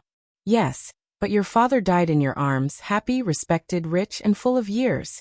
His father died poor, despairing, almost doubtful of Providence. And when his son sought his grave 10 years afterwards, his tomb had disappeared, and no one could say, There sleeps the father you so well loved. Oh, exclaimed Morel. He was then a more unhappy son than you, moral, for he could not even find his father's grave. But then he had the woman he loved still remaining? You are deceived, moral, that woman. She was dead. Worse than that, she was faithless, and had married one of the persecutors of her betrothed. You see then, moral, that he was a more unhappy lover than you. And has he found consolation? He has at least found peace. And does he ever expect to be happy? He hopes so, Maximilian. The young man's head fell on his breast. You have my promise, he said, after a minute's pause, extending his hand to Monte Cristo. Only remember. On the 5th of October, moral, I shall expect you at the island of Monte Cristo. On the 4th a yacht will wait for you in the port of Bastia. It will be called the Eurus. You will give your name to the captain, who will bring you to me. It is understood, is it not? But, Count, do you remember that the 5th of October? Child, replied the Count, not to know the value of a man's word. I have told you 20 times that if you wish to die on that day, I will assist you. Moral, farewell. Do you leave me? Yes, I have business in Italy. I leave you alone in your struggle with misfortune. Alone with that strong-winged eagle which God sends to bear aloft the elect to his feet. The story of Ganymede, Maximilian, is not a fable but an allegory. When do you leave? Immediately, the steamer waits, and in an hour I shall be far from you. Will you accompany me to the harbor, Maximilian? 50233 M. I am entirely yours, Count. Morel accompanied the Count to the harbor. The white steam was ascending like a plume of feathers from the black chimney. The steamer soon disappeared, and in an hour afterwards, as the Count had said, was scarcely distinguishable in the horizon amidst the fogs of the night. Chapter 114. Peppino. At the same time that the steamer disappeared behind Cape Morgiou, a man traveling post on the road from Florence to Rome had just passed the little town of Aquapendente. He was traveling fast enough to cover a great deal of ground without exciting suspicion. This man was dressed in a greatcoat, or rather a surtout, a little worse for the journey, but which exhibited the ribbon of the Legion of Honor still fresh and brilliant, a decoration which also ornamented the undercoat. He might be recognized, not only by these signs, but also from the accent with which he spoke to the postilion, as a Frenchman. Another proof that he was a native of the universal country was apparent in the fact of his knowing no other Italian words than the terms used in music, and which, like the goddamn of Figaro, served all possible linguistic requirements. Allegro, he called out to the postilions at every ascent. Moderato, he cried as they descended. And heaven knows there are hills enough between Rome and Florence by the way of Aquapendente. These two words greatly amused the men to whom they were addressed. On reaching La Storta, the point from whence Rome is first visible, the traveler evinced none of the enthusiastic curiosity which usually leads strangers to stand up and endeavor to catch sight of the dome of St. Peter's, which may be seen long before any other object is distinguishable. No, he merely drew a pocketbook from his pocket, and took from it a paper folded in four, and after having examined it in a manner almost reverential, he said, "Good. I have it still. 50235 M. The carriage entered by the Porta del Popolo, turned to the left, and stopped at the Hotel d'Espagne. Old Pastrini, our former acquaintance, received the traveler at the door, hat in hand. The traveler alighted, ordered a good dinner, and inquired the address of the house of Thomson and French, which was immediately given to him, as it was one of the most celebrated in Rome. It was situated in the Via dei Banchi, near St. Peter's. In Rome, as everywhere else, the arrival of a postchaise is an event. 10 young descendants of Marius and the Gracchi, barefooted and out at elbows, with one hand resting on the hip and the other gracefully curved above the head, stared at the traveler, the postchaise and the horses. To these were added about 50 little vagabonds from the Papal States, who earned a pittance by diving into the Tiber at high water from the bridge of St. Angelo. Now, as these street Arabs of Rome, more fortunate than those of Paris, understand every language, more especially the French, they heard the traveler order an apartment, a dinner, and finally inquire the way to the house of Thomson and French. The result was that when the newcomer left the hotel with the cicerone, a man detached himself from the rest of the idlers, and without having been seen by the traveler, and appearing to excite no attention from the guide, followed the stranger with as much skill as a Parisian police agent would have used. The Frenchman had been so impatient to reach the house of Thomson and French that he would not wait for the horses to be harnessed, but left word for the carriage to overtake him on the road, or to wait for him at the banker's door. He reached it before the carriage arrived. The Frenchman entered, leaving in the anteroom his guide, who immediately entered into conversation with 2 or 3 of the industrious idlers who are always to be found in Rome at the doors of banking houses, churches, museums, or theaters. With the Frenchman, the man who had followed him entered too. The Frenchman knocked at the inner door, and entered the first room. His shadow did the same. "Messrs. Thomson and French?" inquired the stranger. An attendant arose at a sign from a confidential clerk at the first desk. "Whom shall I announce?" said the attendant. "Baron Danglars." "Follow me," said the man. A door opened, through which the attendant and the baron disappeared. The man who had followed Danglars sat down on a bench. The clerk continued to write for the next 5 minutes. The man preserved profound silence, and remained perfectly motionless. Then the pen of the clerk ceased to move over the paper. He raised his head, and appearing to be perfectly sure of privacy, "Aha," he said, "here you are, Peppino." "Yes," was the laconic reply. "You have found out that there is something worth having about this large gentleman? There is no great merit due to me, for we were informed of it. You know his business here then?" "Pardieu, he has come to draw, but I don't know how much." "You will know presently, my friend." "Very well, only do not give me false information as you did the other day." "What do you mean? Of whom do you speak? Was it the Englishman who carried off 3,000 crowns from here the other day? 50237 No, he really had 3,000 crowns and we found them. I mean the Russian prince, who you said had 30,000 livres, and we only found 22,000. You must have searched badly." Luigi Vampa himself searched. "In that case he must either have paid his debts." "A Russian do that? Or spent the money? Possibly after all." "Certainly. But you must let me make my observations, or the Frenchman will transact his business without my knowing the sum." Peppino nodded, and taking a rosary from his pocket began to mutter a few prayers while the clerk disappeared through the same door by which Danglars and the attendant had gone out. At the expiration of 10 minutes the clerk returned with a beaming countenance. "Well?" asked Peppino of his friend. "Joy, joy, the sum is large. 5 or 6 millions, is it not?" "Yes, you know the amount. On the receipt of the Count of Monte Cristo?" "Why, how came you to be so well acquainted with all this?" "I told you we were informed beforehand." "Then why do you apply to me?" "That I may be sure I have the right man." "Yes, it is indeed he.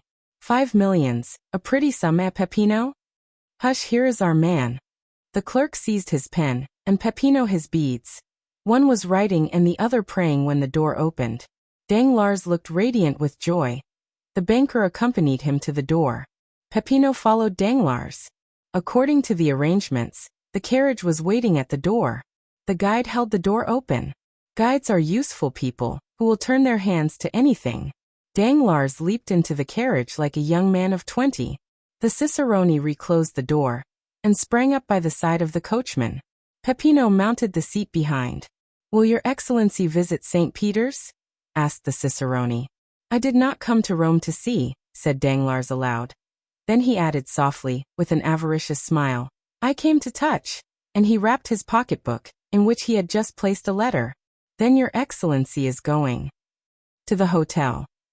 "Casa Pastrini," said the cicerone to the coachman, and the carriage drove rapidly on.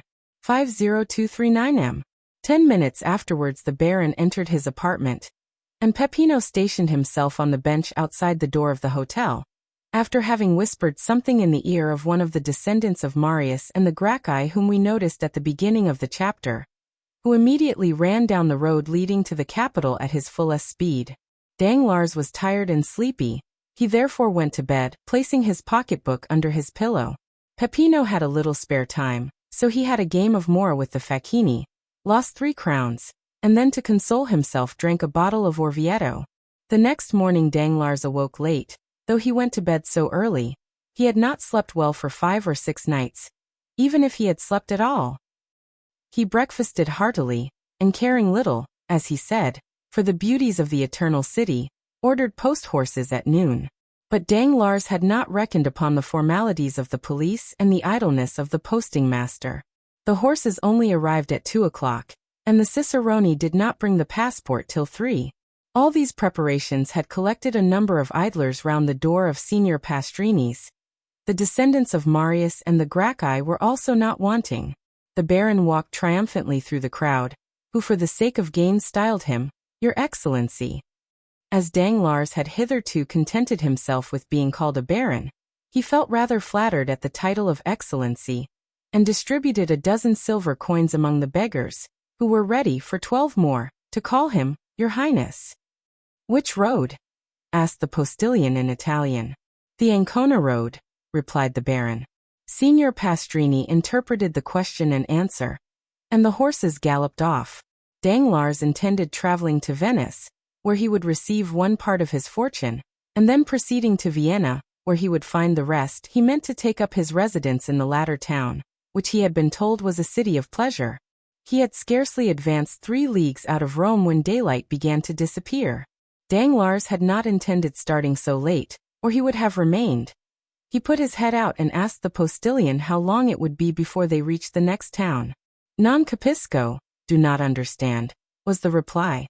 Danglars bent his head, which he meant to imply, "Very well." The carriage again moved on. "I will stop at the first posting-house," said Danglars to himself. He still felt the same self-satisfaction which he had experienced the previous evening, and which had procured him so good a night's rest.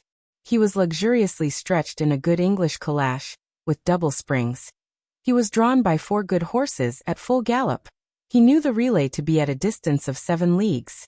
What subject of meditation could present itself to the banker, so fortunately become bankrupt?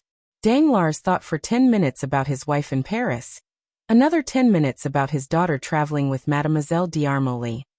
The same period was given to his creditors, and the manner in which he intended spending their money, and then, having no subject left for contemplation, he shut his eyes and fell asleep. Now and then a jolt more violent than the rest caused him to open his eyes. Then he felt that he was still being carried with great rapidity over the same country, thickly strewn with broken aqueducts, which looked like granite giants petrified while running a race. But the night was cold, dull, and rainy, and it was much more pleasant for a traveler to remain in the warm carriage than to put his head out of the window to make inquiries of a postilion, whose only answer was "Non capisco." 50241 Danglars therefore continued to sleep, saying to himself that he would be sure to awake at the posting-house. The carriage stopped. Danglars fancied that they had reached the long-desired point. He opened his eyes and looked through the window, expecting to find himself in the midst of some town, or at least village, but he saw nothing except what seemed like a ruin, where 3 or 4 men went and came like shadows. Danglars waited a moment, expecting the postilion to come and demand payment with the termination of his stage. He intended taking advantage of the opportunity to make fresh inquiries of the new conductor, but the horses were unharnessed, and others put in their places, without anyone claiming money from the traveler. Danglars, astonished, opened the door, but a strong hand pushed him back, and the carriage rolled on. The Baron was completely roused. He said to the postilion, "È mio caro?" This was another little piece of Italian the Baron had learned from hearing his daughter sing Italian duets with Cavalcanti, but mio caro did not reply. Danglars then opened the window. "Come, my friend," he said, thrusting his hand through the opening. "Where are we going?" "Dentro la testa," answered a solemn and imperious voice, accompanied by a menacing gesture. Danglars thought dentro la testa meant, "Put in your head." He was making rapid progress in Italian. He obeyed, not without some uneasiness, which, momentarily increasing, caused his mind, instead of being as unoccupied as it was when he began his journey, to fill with ideas which were very likely to keep a traveler awake, more especially one in such a situation as Danglars. His eyes acquired that quality which in the first moment of strong emotion enables them to see distinctly, and which afterwards fails from being too much taxed. Before we are alarmed, we see correctly. When we are alarmed, we see double, and when we have been alarmed, we see nothing but trouble. Danglars observed a man in a cloak galloping at the right hand of the carriage. Some gendarme, he exclaimed. Can I have been intercepted by French telegrams to the pontifical authorities? He resolved to end his anxiety. Where are you taking me? He asked. Dentro la testa, replied the same voice, with the same menacing accent. Danglars turned to the left. Another man on horseback was galloping on that side. Decidedly, said Danglars with the perspiration on his forehead. I must be under arrest. And he threw himself back in the calash, not this time to sleep, but to think. Directly afterwards the moon rose. He then saw the great aqueducts, those stone phantoms which he had before remarked. Only then they were on the right hand, now they were on the left. He understood that they had described a circle, and were bringing him back to Rome. Oh, unfortunate, he cried. They must have obtained my arrest. The carriage continued to roll on with frightful speed. An hour of terror elapsed, for every spot they passed showed that they were on the road back.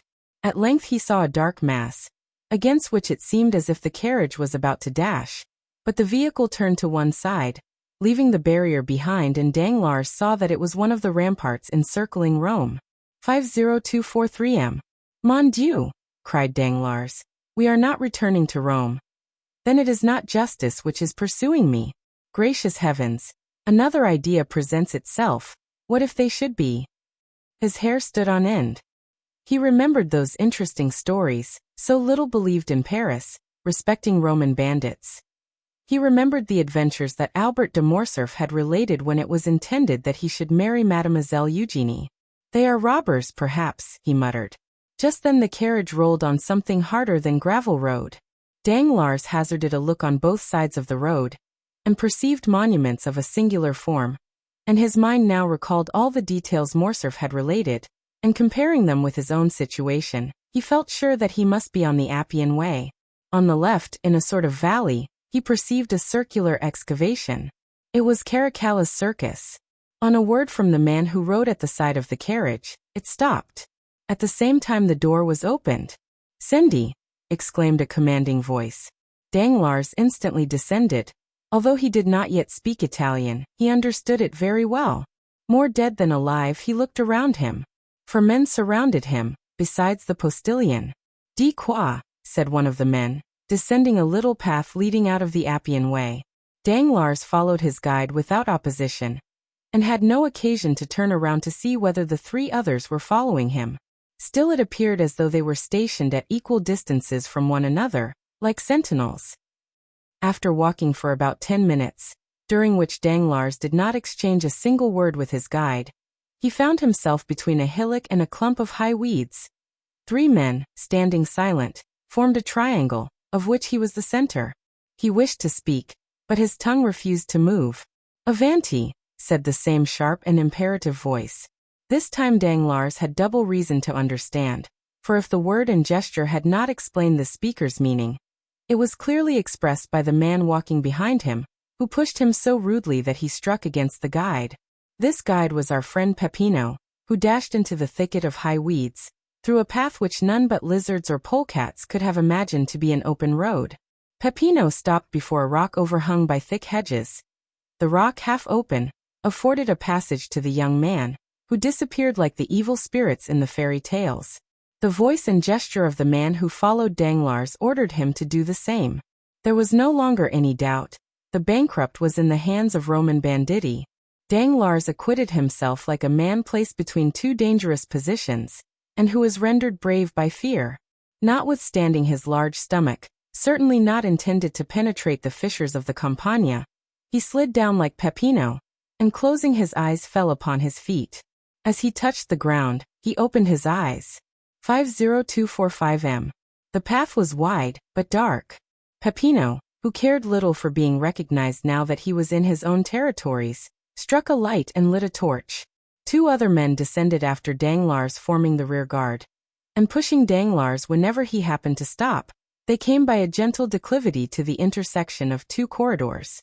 The walls were hollowed out in sepulchres, one above the other, and which seemed in contrast with the white stones to open their large dark eyes, like those which we see on the faces of the dead. A sentinel struck the rings of his carbine against his left hand. "Who comes there?" he cried. A friend, said Peppino. "But where is the captain?" "There," said the sentinel, pointing over his shoulder to a spacious crypt, hollowed out of the rock, the lights from which shone into the passage through the large arched openings. "Fine spoil, Captain, fine spoil," said Peppino in Italian. And taking Danglars by the collar of his coat, he dragged him to an opening resembling a door, through which they entered the apartment which the captain appeared to have made his dwelling place. "Is this the man?" asked the captain, who was attentively reading Plutarch's Life of Alexander. "Himself, Captain, himself." "Very well, show him to me." At this rather impertinent order, Peppino raised his torch to the face of Danglars, who hastily withdrew that he might not have his eyelashes burnt. His agitated features presented the appearance of pale and hideous terror. "The man is tired," said the captain. "Conduct him to his bed." "Oh," murmured Danglars, "that bed is probably one of the coffins hollowed in the wall, and the sleep I shall enjoy will be death from one of the poniards I see glistening in the darkness."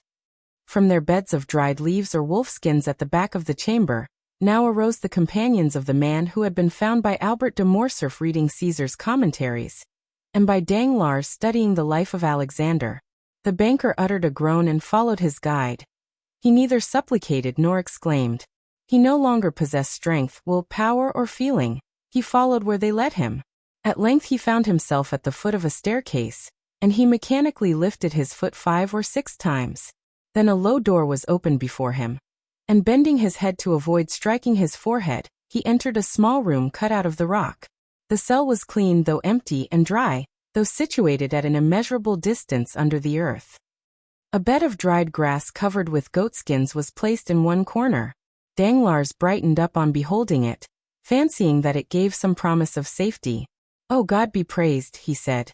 "It is a real bed." This was the second time within the hour that he had invoked the name of God. He had not done so for 10 years before. "Ecco," said the guide, and pushing Danglars into the cell, he closed the door upon him. A bolt grated and Danglars was a prisoner.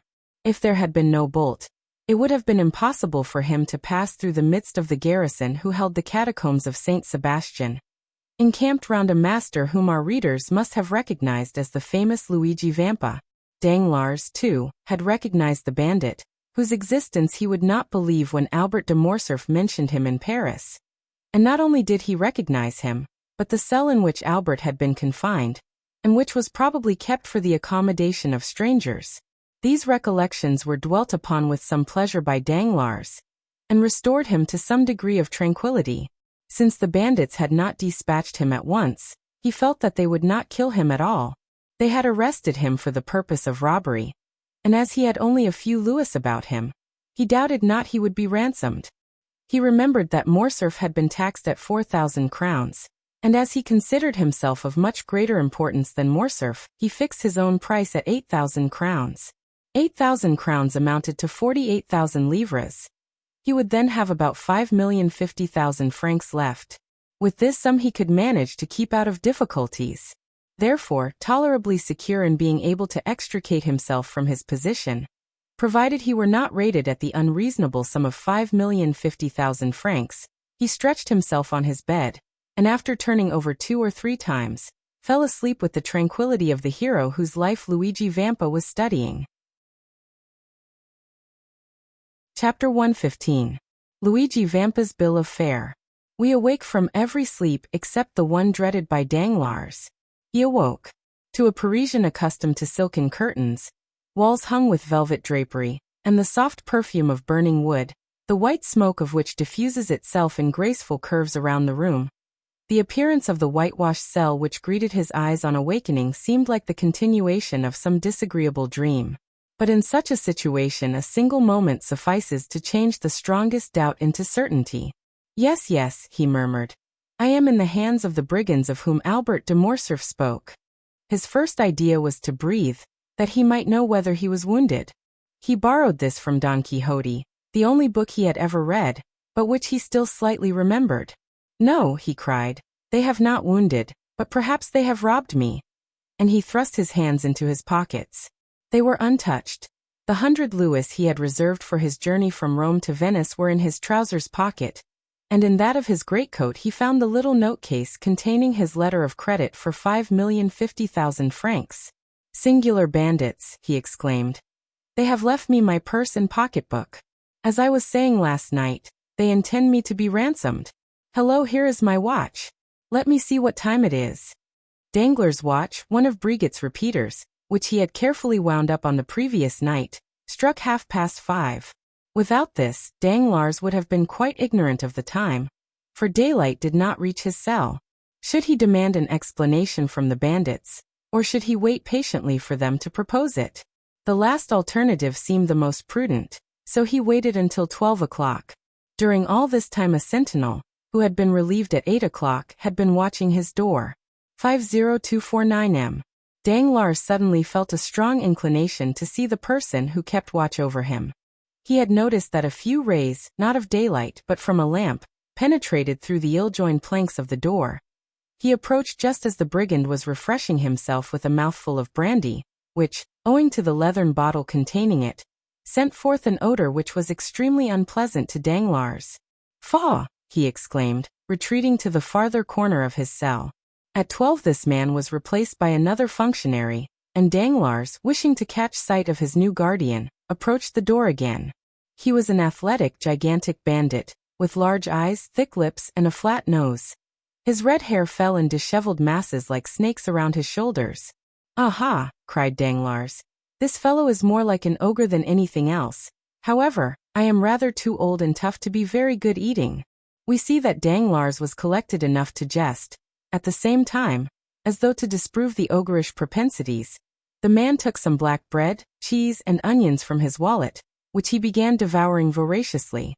"May I be hanged," said Danglars, glancing at the bandit's dinner through the crevices of the door.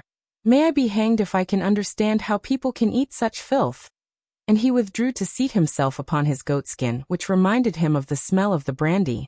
But the mysteries of nature are incomprehensible, and there are certain invitations contained in even the coarsest food which appeal very irresistibly to a fasting stomach. Danglars felt his own not to be very well supplied just then, and gradually the man appeared less ugly, the bread less black, and the cheese more fresh, while those dreadful vulgar onions recalled to his mind certain sauces and side dishes, which his cook prepared in a very superior manner whenever he said, "Monsieur Denisot, let me have a nice little fricassee today." He got up and knocked on the door. The bandit raised his head. Danglars knew that he was heard, so he redoubled his blows. "Che cosa?" asked the bandit. Come," said Danglars, tapping his fingers against the door. "I think it is quite time to think of giving me something to eat." But whether he did not understand him, or whether he had received no orders respecting the nourishment of Danglars, the giant, without answering, went on with his dinner. Danglars' feelings were hurt, and not wishing to put himself under obligations to the brute, the banker threw himself down again on his goatskin, and did not breathe another word. For hours passed by, and the giant was replaced by another bandit. Danglars, who really began to experience sundry gnawings at the stomach, arose softly, again applied his eye to the crack of the door, and recognized the intelligent countenance of his guide. It was, indeed, Peppino, who was preparing to mount guard as comfortably as possible by seating himself opposite to the door, and placing between his legs an earthen pan, containing chickpeas stewed with bacon. Near the pan he also placed a pretty little basket of Viltri grapes and a flask of Orvieto. Peppino was decidedly an epicure. Danglars watched these preparations and his mouth watered. "Come," he said to himself, "let me try if he will be more tractable than the other." And he tapped gently at the door. "En yva, coming," exclaimed Peppino, who from frequenting the house of Signor Pastrini understood French perfectly in all its idioms. Danglars immediately recognized him as the man who had called out in such a furious manner, "Put in your head!" But this was not the time for recrimination, so he assumed his most agreeable manner, and said with a gracious smile, "Excuse me, sir, but are they not going to give me any dinner? Does your excellency happen to be hungry?" "Happen to be hungry? That's pretty good, when I haven't eaten for 24 hours, muttered Danglars. Then he added aloud, "Yes, sir, I am hungry, very hungry. And your excellency wants something to eat? At once if possible." "Nothing easier," said Peppino. "Here you can get anything you want. By paying for it, of course, as among honest folk." "Of course," cried Danglars. "Although in justice, the people who arrest and imprison you ought at least to feed you. That is not the custom, Excellency, said Peppino. A bad reason, replied Danglars, who reckoned on conciliating his keeper. But I am content. Let me have some dinner. At once. What would your Excellency like? And Peppino placed his pan on the ground, so that the steam rose directly under the nostrils of Danglars. Give your orders. Have you kitchens here? Kitchens? Of course, complete ones. And cooks? Excellent. Well, a fowl fish game. It signifies little, so that I eat. As your Excellency pleases. You mentioned a fowl, I think? Yes, a fowl. Peppino, turning around, shouted, A fowl for his Excellency. His voice yet echoed in the archway when a handsome, graceful, and half-naked young man appeared, bearing a fowl in a silver dish on his head, without the assistance of his hands. I could almost believe myself at the Café de Paris, murmured Danglars. Here, your Excellency, said Peppino, taking the fowl from the young bandit, and placing it on the worm-eaten table, which with the stool and the goatskin bed formed the entire furniture of the cell. Danglars asked for a knife and fork. Here, Excellency, said Peppino, offering him a little blunt knife and a boxwood fork. Danglars took the knife in one hand and the fork in the other, and was about to cut up the fowl. Pardon me, Excellency, said Peppino, placing his hand on the banker's shoulder. People pay here before they eat. They might not be satisfied and… Aha, thought Danglars, this is not so much like Paris, except that I shall probably be skinned. Never mind, I'll fix that all right. I have always heard how cheap poultry is in Italy. I should think a fowl is worth about 12 sous at Rome. There, he said, throwing a louis down. Peppino picked up the louis, and Danglars again prepared to carve the fowl. Stay a moment, your Excellency, said Peppino, rising. You still owe me something. I said they would skin me, thought Danglars, but resolving to resist the extortion, he said, Come, how much do I owe you for this fowl? Your Excellency has given me a louis on account. A louis on account for a fowl?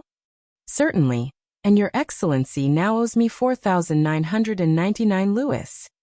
Danglars opened his enormous eyes on hearing this gigantic joke. Very droll, he muttered, very droll indeed. And he again began to carve the fowl, when Peppino stopped the Baron's right hand with his left, and held out his other hand. Come now, he said. Is it not a joke? Said Danglars. We never joke, replied Peppino, solemn as a Quaker. What? 100,000 francs for a fowl? Ah, Excellency, you cannot imagine how hard it is to rear fowls in these horrible caves. Come, come, this is very droll, very amusing, I allow, but as I am very hungry, pray allow me to eat. Stay, here is another louis for you.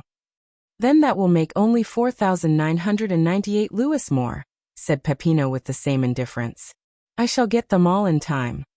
Oh, as for that, said Danglars, angry at this prolongation of the jest. As for that, you won't get them at all. Go to the devil. You do not know with whom you have to deal. 50253M. Peppino made a sign, and the youth hastily removed the fowl.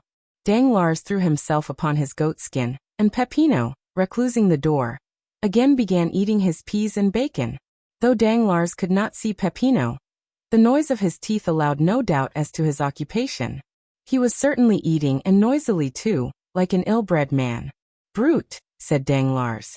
Peppino pretended not to hear him, and without even turning his head continued to eat slowly. Danglars' stomach felt so empty that it seemed as if it would be impossible ever to fill it again. Still he had patience for another half-hour, which appeared to him like a century. He again arose and went to the door. Come, sir, do not keep me starving here any longer, but tell me what they want. Nay, your Excellency, it is you who should tell us what you want. Give your orders, and we will execute them. Then open the door directly. Peppino obeyed. Now look here, I want something to eat. To eat, do you hear? Are you hungry? Come, you understand me.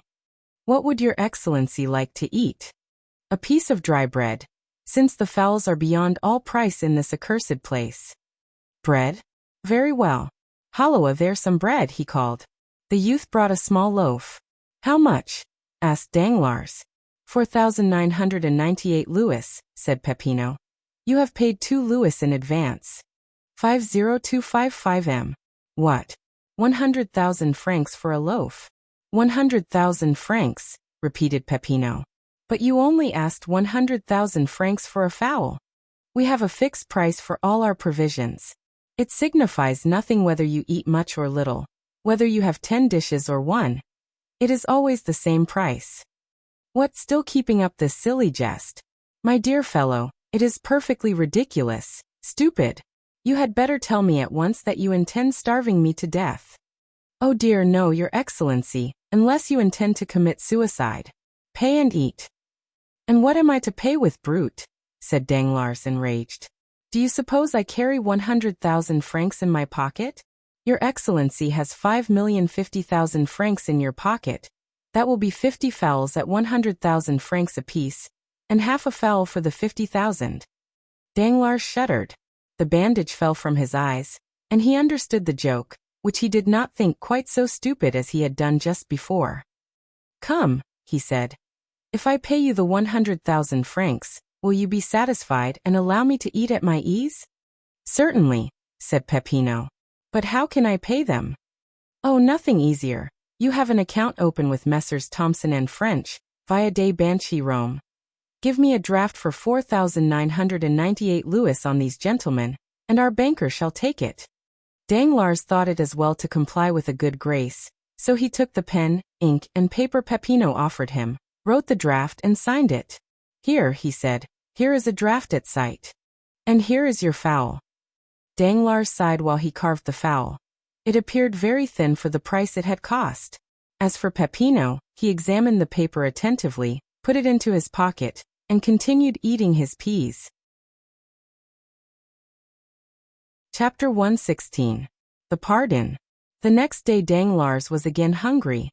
Certainly the air of that dungeon was very provocative of appetite. The prisoner expected that he would be at no expense that day, for like an economical man he had concealed half of his fowl, and a piece of the bread in the corner of his cell. But he had no sooner eaten than he felt thirsty. He had forgotten that. He struggled against his thirst till his tongue clave to the roof of his mouth. Then, no longer able to resist, he called out. The sentinel opened the door. It was a new face. He thought it would be better to transact business with his old acquaintance, so he sent for Peppino. Here I am, Your Excellency, said Peppino, with an eagerness which Danglars thought favorable to him. What do you want? Something to drink. Your Excellency knows that wine is beyond all price near Rome. Then give me water, cried Danglars, endeavoring to parry the blow. Oh, water is even more scarce than wine, Your Excellency. There has been such a drought. Come, thought Danglars. It is the same old story. And while he smiled as he attempted to regard the affair as a joke, he felt his temples get moist with perspiration. Come, my friend, said Danglars, seeing that he made no impression on Peppino. You will not refuse me a glass of wine? I have already told you that we do not sell at retail. Well then, let me have a bottle of the least expensive. They are all the same price. And what is that? 25,000 francs a bottle. Tell me, cried Danglars, in a tone whose bitterness Harpagon 30 alone has been capable of revealing. Tell me that you wish to despoil me of all. It will be sooner over than devouring me piecemeal. It is possible such may be the master's intention. The master? Who is he? The person to whom you were conducted yesterday. Where is he? Here. Let me see him. Certainly. And the next moment Luigi Vampa appeared before Danglars. You sent for me? He said to the prisoner. Are you, sir, the chief of the people who brought me here? Yes, Your Excellency. What then? How much do you require for my ransom? Merely the 5 million you have about you. Danglars felt a dreadful spasm dart through his heart. But this is all I have left in the world, he said. Out of an immense fortune. If you deprive me of that, take away my life also. We are forbidden to shed your blood. And by whom are you forbidden? By him we obey.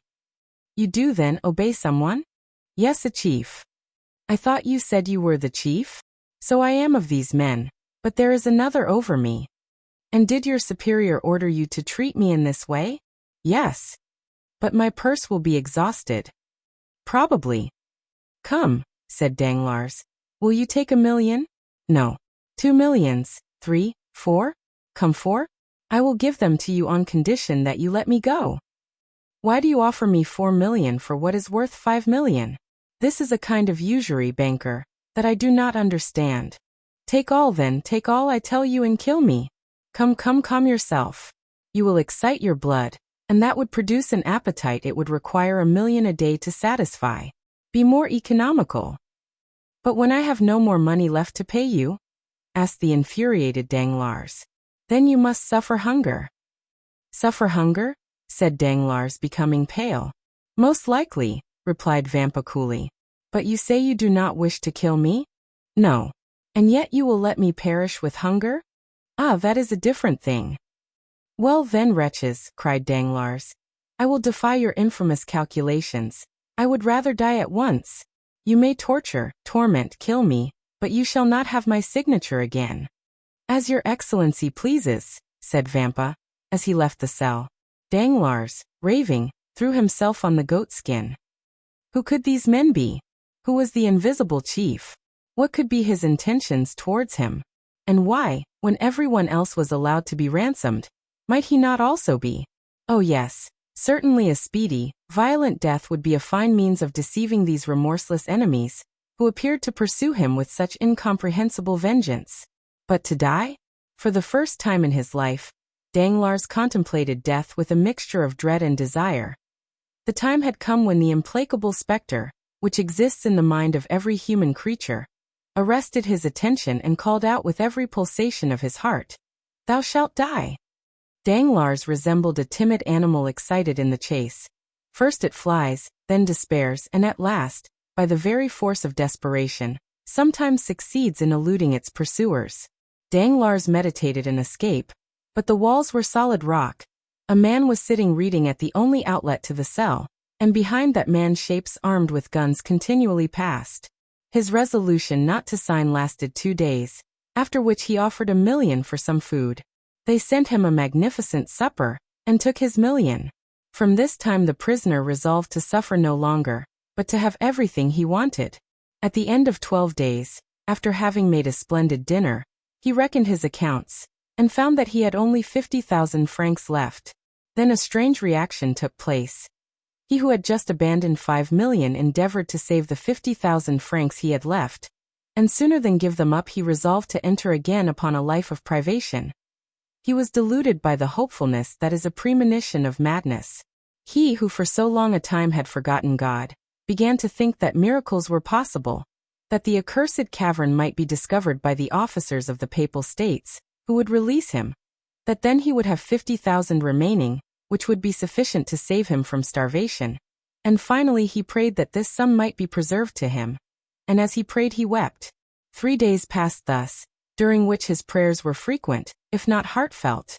Sometimes he was delirious, and fancied he saw an old man stretched on a pallet. He also was dying of hunger. On the 4th he was no longer a man, but a living corpse. He had picked up every crumb that had been left from his former meals, and was beginning to eat the matting which covered the floor of his cell. Then he entreated Peppino, as he would a guardian angel, to give him food. He offered him 1,000 francs for a mouthful of bread. But Peppino did not answer. On the 5th day he dragged himself to the door of the cell. "Are you not a Christian?" he said, falling on his knees. "Do you wish to assassinate a man who, in the eyes of heaven, is a brother? Oh, my former friends, he murmured, and fell with his face to the ground. Then rising in despair he exclaimed, the chief. "Here I am," said Vampa, instantly appearing. "What do you want?" "Take my last gold," muttered Danglars, holding out his pocketbook, "and let me live here.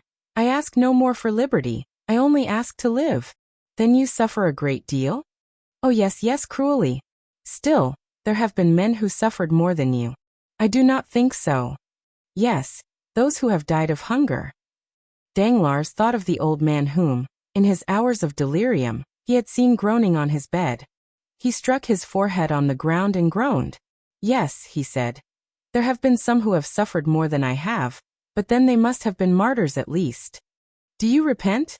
asked a deep, solemn voice, which caused Danglars' hair to stand on end. His feeble eyes endeavored to distinguish objects. and behind the bandit he saw a man enveloped in a cloak, half lost in the shadow of a stone column. "Of what must I repent?" stammered Danglars. "Of the evil you have done," said the voice. Oh yes, I do indeed repent." And he struck his breast with his emaciated fist. "Then I forgive you," said the man, dropping his cloak, and advancing to the light. "The Count of Monte Cristo," said Danglars, more pale from terror than he had been just before from hunger and misery. "You are mistaken. I am not the Count of Monte Cristo." "Then who are you?" 50261M. "I am he whom you sold and dishonored. I am he whose betrothed you prostituted. I am he upon whom you trampled that you might raise yourself to fortune. I am he whose father you condemned to die of hunger. I am he whom you also condemned to starvation, and who yet forgives you, because he hopes to be forgiven. I am Edmond Dantès." Danglars uttered a cry, and fell prostrate. "Rise," said the Count. "Your life is safe. The same good fortune has not happened to your accomplices. One is mad, the other dead. Keep the 50,000 francs you have left. I give them to you. The 5 million you stole from the hospitals has been restored to them by an unknown hand. And now eat and drink. I will entertain you tonight. Vampa, when this man is satisfied, let him be free." Danglars remained prostrate while the Count withdrew. When he raised his head he saw disappearing down the passage nothing but a shadow, before which the bandits bowed. According to the Count's directions, Danglars was waited on by Vampa, who brought him the best wine and fruits of Italy. Then, having conducted him to the road, and pointed to the post-chaise, left him leaning against a tree. He remained there all night, not knowing where he was. When daylight dawned he saw that he was near a stream. He was thirsty, and dragged himself towards it. As he stooped down to drink, he saw that his hair had become entirely white. Chapter 117. The 5th of October. It was about 6 o'clock in the evening. An opal-colored light, through which an autumnal sun shed its golden rays, descended on the blue ocean. The heat of the day had gradually decreased, and a light breeze arose, seeming like the respiration of nature on awakening from the burning siesta of the south. A delicious zephyr played along the coasts of the Mediterranean, and wafted from shore to shore the sweet perfume of plants, mingled with the fresh smell of the sea. A light yacht, chaste and elegant in its form, was gliding amidst the first dews of night over the immense lake, extending from Gibraltar to the Dardanelles, and from Tunis to Venice. The vessel resembled a swan with its wings open towards the wind, gliding on the water. It advanced swiftly and gracefully, leaving behind it a glittering stretch of foam.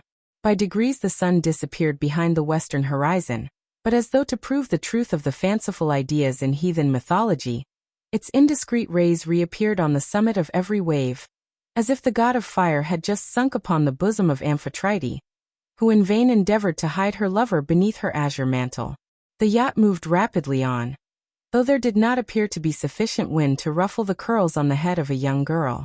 Standing on the prow was a tall man, of a dark complexion, who saw with dilating eyes that they were approaching a dark mass of land in the shape of a cone, which rose from the midst of the waves like the hat of a Catalan. "Is that Monte Cristo?" asked the traveler, to whose orders the yacht was for the time submitted, in a melancholy voice. "Yes, your excellency," said the captain. "We have reached it." "We have reached it," repeated the traveler in an accent of indescribable sadness. Then he added in a low tone, "Yes, that is the haven." And then he again plunged into a train of thought, the character of which was better revealed by a sad smile than it would have been by tears. A few minutes afterwards a flash of light, which was extinguished instantly, was seen on the land, and the sound of firearms reached the yacht. "Your excellency," said the captain, "that was the land signal. Will you answer yourself?" "What signal?" The captain pointed towards the island, up the side of which ascended a volume of smoke, increasing as it rose. "Ah yes," he said, as if awaking from a dream. "Give it to me." The captain gave him a loaded carbine. The traveler slowly raised it, and fired in the air. 10 minutes afterwards, the sails were furled, and they cast anchor about 100 fathoms from the little harbor. The gig was already lowered, and in it were 4 oarsmen and a coxswain. The traveler descended, and instead of sitting down at the stern of the boat, which had been decorated with a blue carpet for his accommodation, stood up with his arms crossed. The rowers waited, their oars half lifted out of the water, like birds drying their wings. 50265 Give way, said the traveler. The 8 oars fell into the sea simultaneously without splashing a drop of water, and the boat, yielding to the impulsion, glided forward. In an instant they found themselves in a little harbor, formed in a natural creek. The boat grounded on the fine sand. Will your excellency be so good as to mount the shoulders of 2 of our men? They will carry you ashore? The young man answered this invitation with a gesture of indifference, and stepped out of the boat. The sea immediately rose to his waist. Ah, your excellency, murmured the pilot. You should not have done so. Our master will scold us for it. The young man continued to advance, following the sailors, who chose a firm footing. 30 strides brought them to dry land. The young man stamped on the ground to shake off the wet, and looked around for someone to show him his road, for it was quite dark. Just as he turned, a hand rested on his shoulder, and a voice which made him shudder exclaimed, "Good evening, Maximilian. You are punctual, thank you." "Ah, is it you, Count?" said the young man, in an almost joyful accent, pressing Monte Cristo's hand with both his own. "Yes. You see I am as exact as you are. But you are dripping, my dear fellow. You must change your clothes, as Calypso said to Telemachus. Come, I have a habitation prepared for you in which you will soon forget fatigue and cold." Monte Cristo perceived that the young man had turned around. Indeed, Morrel saw with surprise that the men who had brought him had left without being paid, or uttering a word. Already the sound of their oars might be heard as they returned to the yacht. "Oh yes," said the Count. "You are looking for the sailors." "Yes, I paid them nothing, and yet they are gone." "Never mind that, Maximilian," said Monte Cristo smiling. "I have made an agreement with the Navy, that the access to my island shall be free of all charge. I have made a bargain." Morrel looked at the Count with surprise. "Count," he said, "you are not the same here as in Paris." "How so?" "Here you laugh." The Count's brow became clouded. "You are right to recall me to myself, Maximilian," he said. "I was delighted to see you again, and forgot for the moment that all happiness is fleeting." "Oh no, no, Count," cried Maximilian, seizing the Count's hands. "Pray laugh, be happy, and prove to me, by your indifference, that life is endurable to sufferers. Oh, how charitable, kind, and good you are. You affect this gaiety to inspire me with courage." "You are wrong, Morrel. I was really happy." "Then you forget me, so much the better." "How so?" "Yes, for as the gladiator said to the emperor, when he entered the arena, 'He who is about to die salutes you.'" "Then you are not consoled?" asked the Count, surprised. "Oh," exclaimed Morrel, with a glance full of bitter reproach. "Do you think it possible that I could be?" "Listen," said the Count. "Do you understand the meaning of my words? You cannot take me for a commonplace man, a mere rattle, emitting a vague and senseless noise. When I ask you if you are consoled, I speak to you as a man for whom the human heart has no secrets. Well, Morrel, let us both examine the depths of your heart. Do you still feel the same feverish impatience of grief, which made you start like a wounded lion? Have you still that devouring thirst which can only be appeased in the grave? Are you still actuated by the regret which drags the living to the pursuit of death? Or are you only suffering from the prostration of fatigue, and the weariness of hope deferred? Has the loss of memory rendered it impossible for you to weep? Oh, my dear friend, if this be the case, if you can no longer weep, if your frozen heart be dead, if you put all your trust in God, then, Maximilian, you are consoled, do not complain." "Count," said Morrel, in a firm and at the same time soft voice, "listen to me, as to a man whose thoughts are raised to heaven, though he remains on earth. I come to die in the arms of a friend. Certainly, there are people whom I love. I love my sister Julie. I love her husband Emmanuel, but I require a strong mind to smile on my last moments. My sister would be bathed in tears and fainting. I could not bear to see her suffer. Emmanuel would tear the weapon from my hand, and alarm the house with his cries. You, Count, who are more than mortal, will, I am sure, lead me to death by a pleasant path, will you not?" 50267 "My friend," said the Count, "I have still one doubt. Are you weak enough to pride yourself upon your sufferings? No, indeed. I am calm, said Moral, giving his hand to the Count. My pulse does not beat slower or faster than usual. No, I feel that I have reached the goal, and I will go no farther. You told me to wait and hope. Do you know what you did, unfortunate advisor? I waited a month, or rather I suffered for a month. I did hope. Man is a poor wretched creature. I did hope. What I cannot tell. Something wonderful, an absurdity, a miracle. Of what nature he alone can tell who has mingled with our reason that folly we call hope. Yes, I did wait. Yes, I did hope, Count. And during this quarter of an hour we have been talking together, you have unconsciously wounded, tortured my heart, for every word you have uttered proved that there was no hope for me. Oh, Count, I shall sleep calmly, deliciously in the arms of death. Moral uttered these words with an energy which made the Count shudder. My friend, continued Moral, you named the 5th of October as the end of the period of waiting. Today is the 5th of October, he took out his watch. It is now 9 o'clock. I have yet 3 hours to live. Be it so, said the Count. Come. Moral mechanically followed the Count, and they had entered the grotto before he perceived it. He felt a carpet under his feet. A door opened. Perfumes surrounded him, and a brilliant light dazzled his eyes. Moral hesitated to advance. He dreaded the enervating effect of all that he saw. Monte Cristo drew him in gently. Why should we not spend the last 3 hours remaining to us of life, like those ancient Romans, who when condemned by Nero, their emperor and heir, sat down at a table covered with flowers, and gently glided into death, amid the perfume of heliotropes and roses? Moral smiled. As you please, he said. Death is always death. That is forgetfulness, repose, exclusion from life, and therefore from grief. He sat down, and Monte Cristo placed himself opposite to him. They were in the marvelous dining room before described, where the statues had baskets on their heads always filled with fruits and flowers. Moral had looked carelessly around, and had probably noticed nothing. Let us talk like men, he said, looking at the Count. Go on. Count, said Moral. You are the epitome of all human knowledge, and you seem like a being descended from a wiser and more advanced world than ours. There is something true in what you say, said the Count, with that smile which made him so handsome. I have descended from a planet called Grief. 50269M. I believe all you tell me without questioning its meaning. For instance, you told me to live, and I did live. You told me to hope, and I almost did so. I am almost inclined to ask you, as though you had experienced death, is it painful to die? Monte Cristo looked upon Moral with indescribable tenderness. Yes, he said.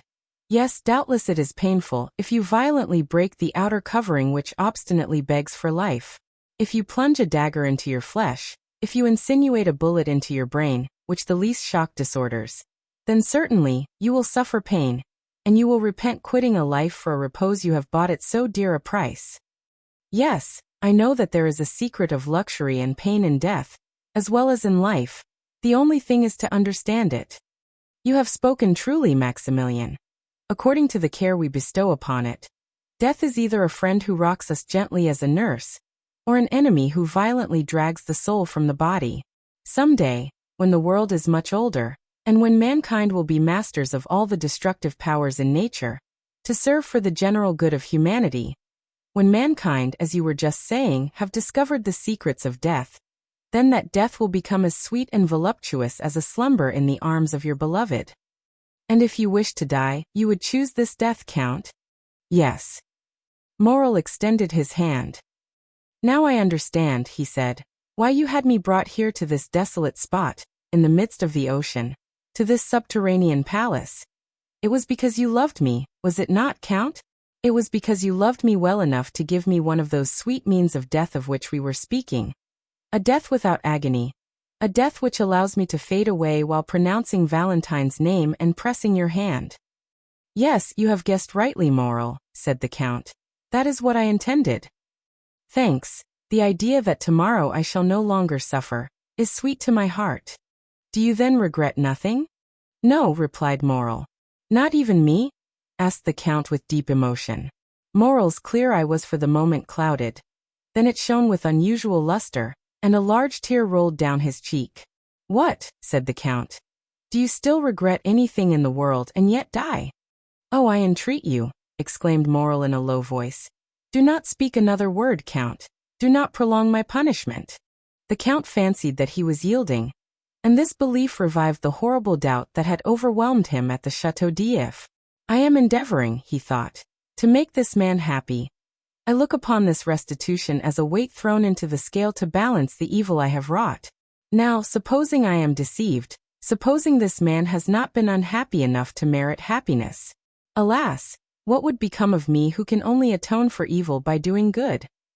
50271M. Then he said aloud, Listen, Morel, I see your grief is great, but still you do not like to risk your soul. Morel smiled sadly. Count, he said, I swear to you my soul is no longer my own.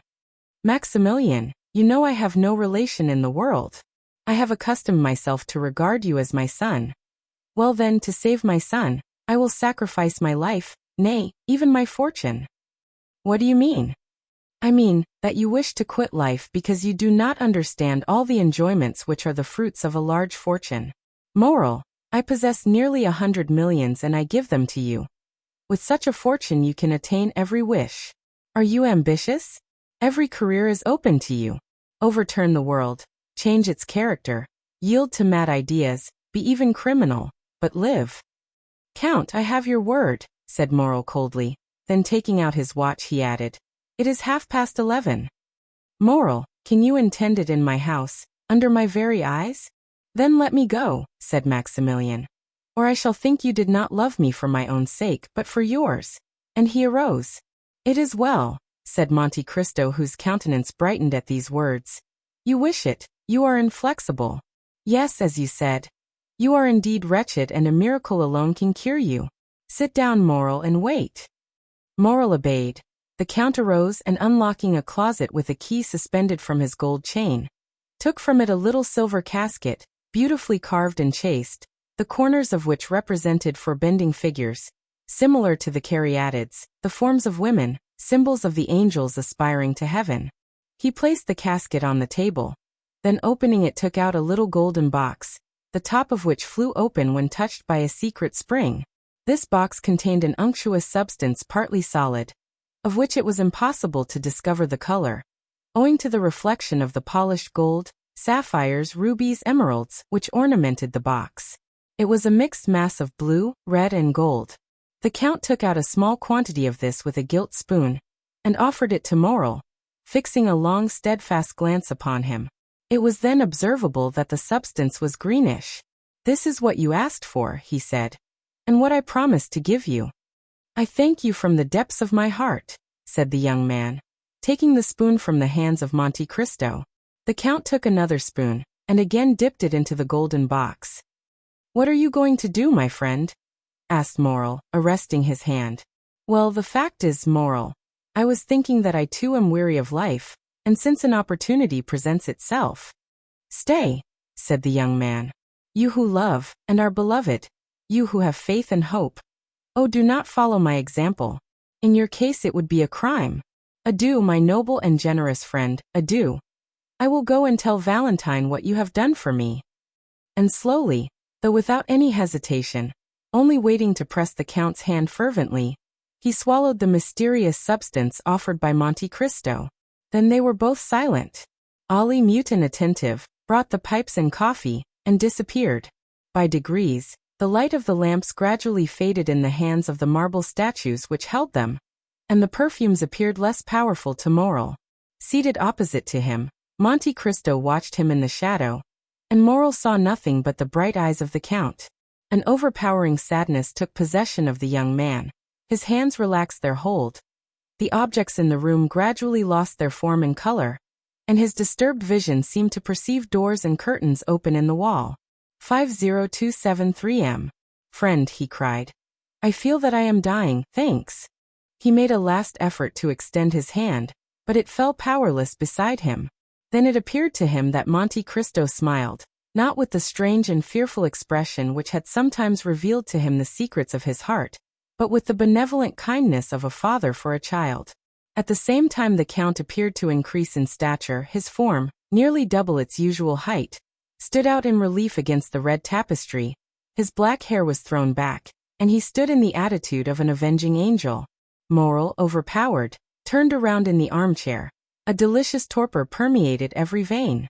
A change of ideas presented themselves to his brain, like a new design on the kaleidoscope. Enervated, prostrate, and breathless, he became unconscious of outward objects. He seemed to be entering that vague delirium preceding death. He wished once again to press the Count's hand, but his own was immovable.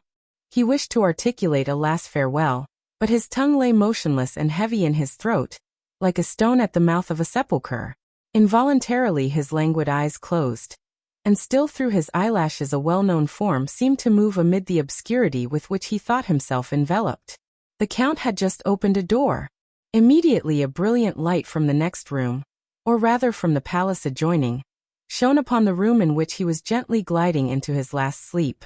Then he saw a woman of marvelous beauty appear on the threshold of the door separating the two rooms.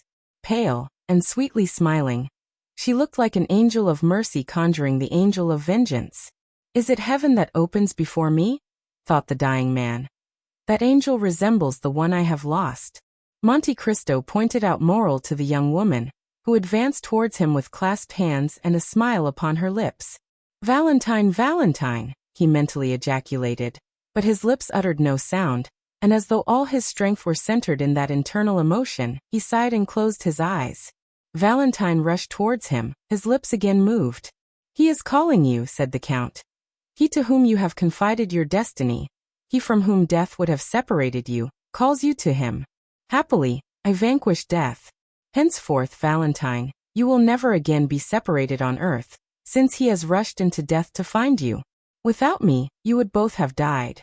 May God accept my atonement in the preservation of these two existences."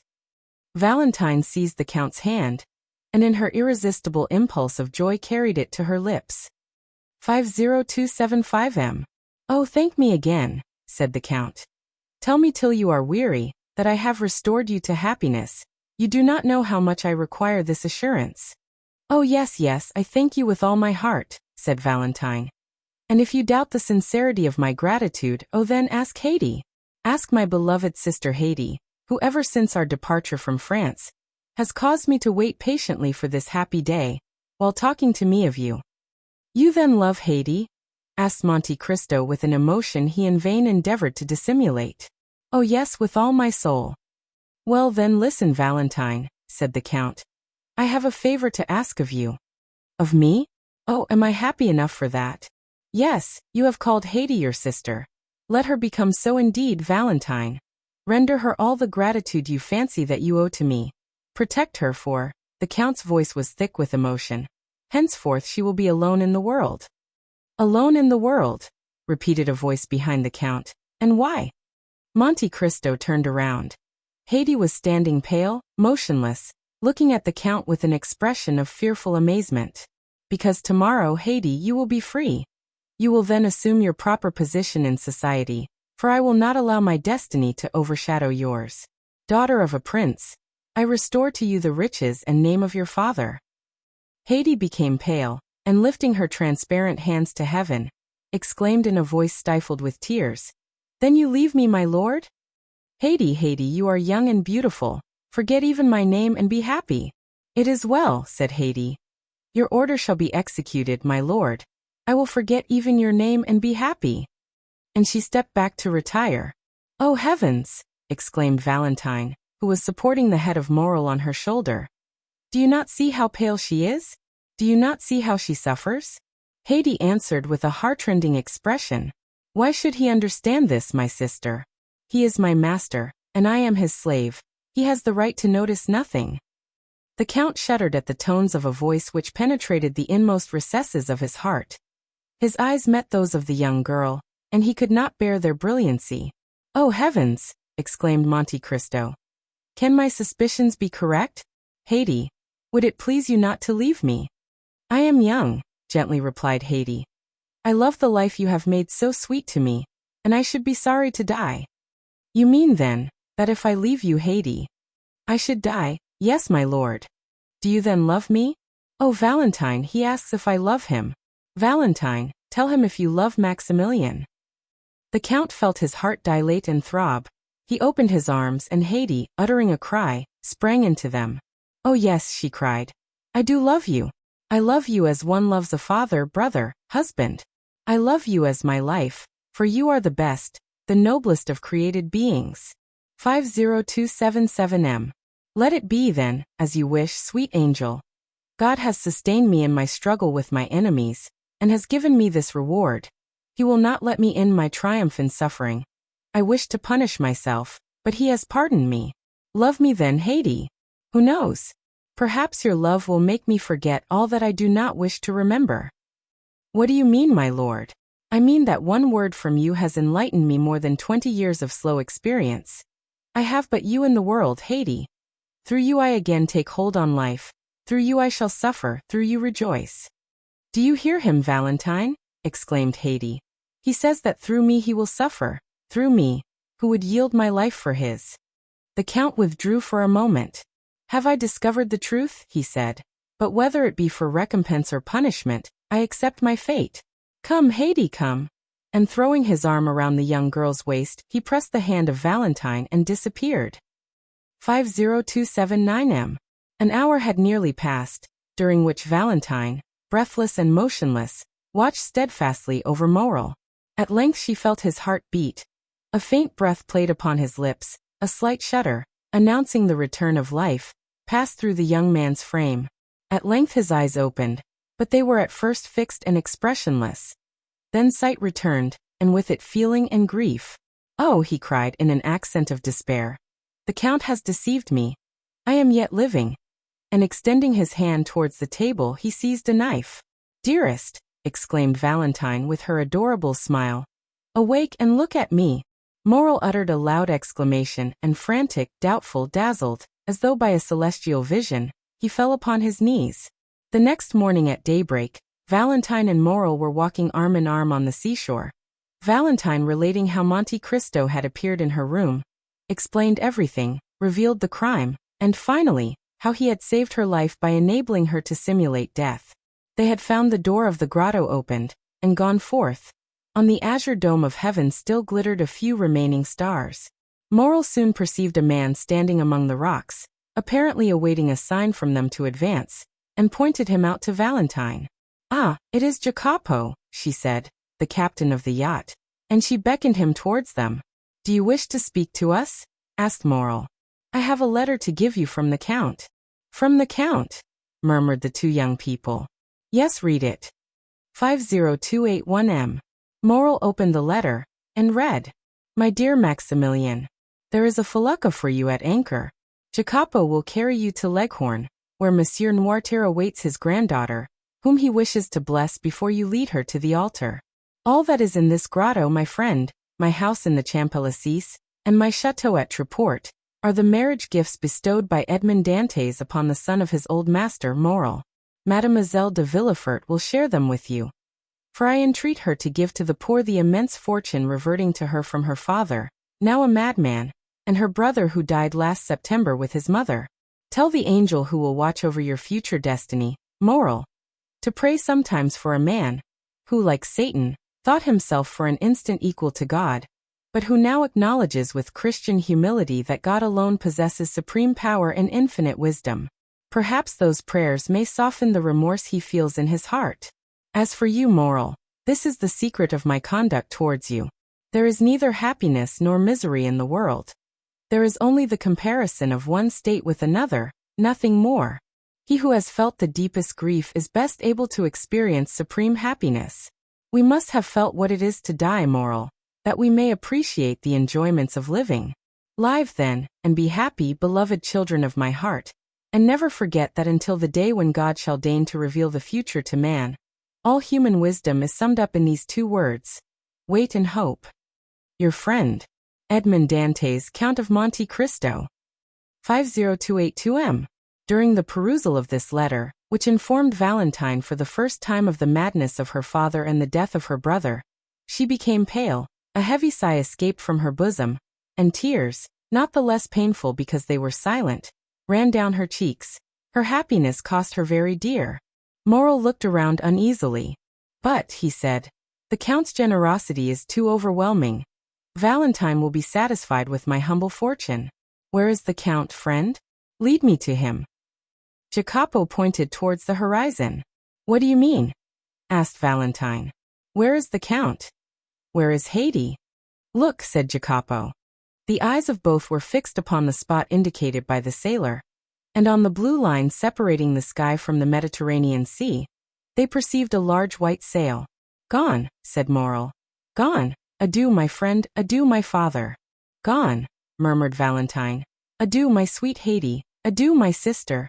"Who can say whether we shall ever see them again?" said Morrel with tearful eyes. "Darling," replied Valentine, "has not the Count just told us that all human wisdom is summed up in 2 words? Wait and hope, fet spera."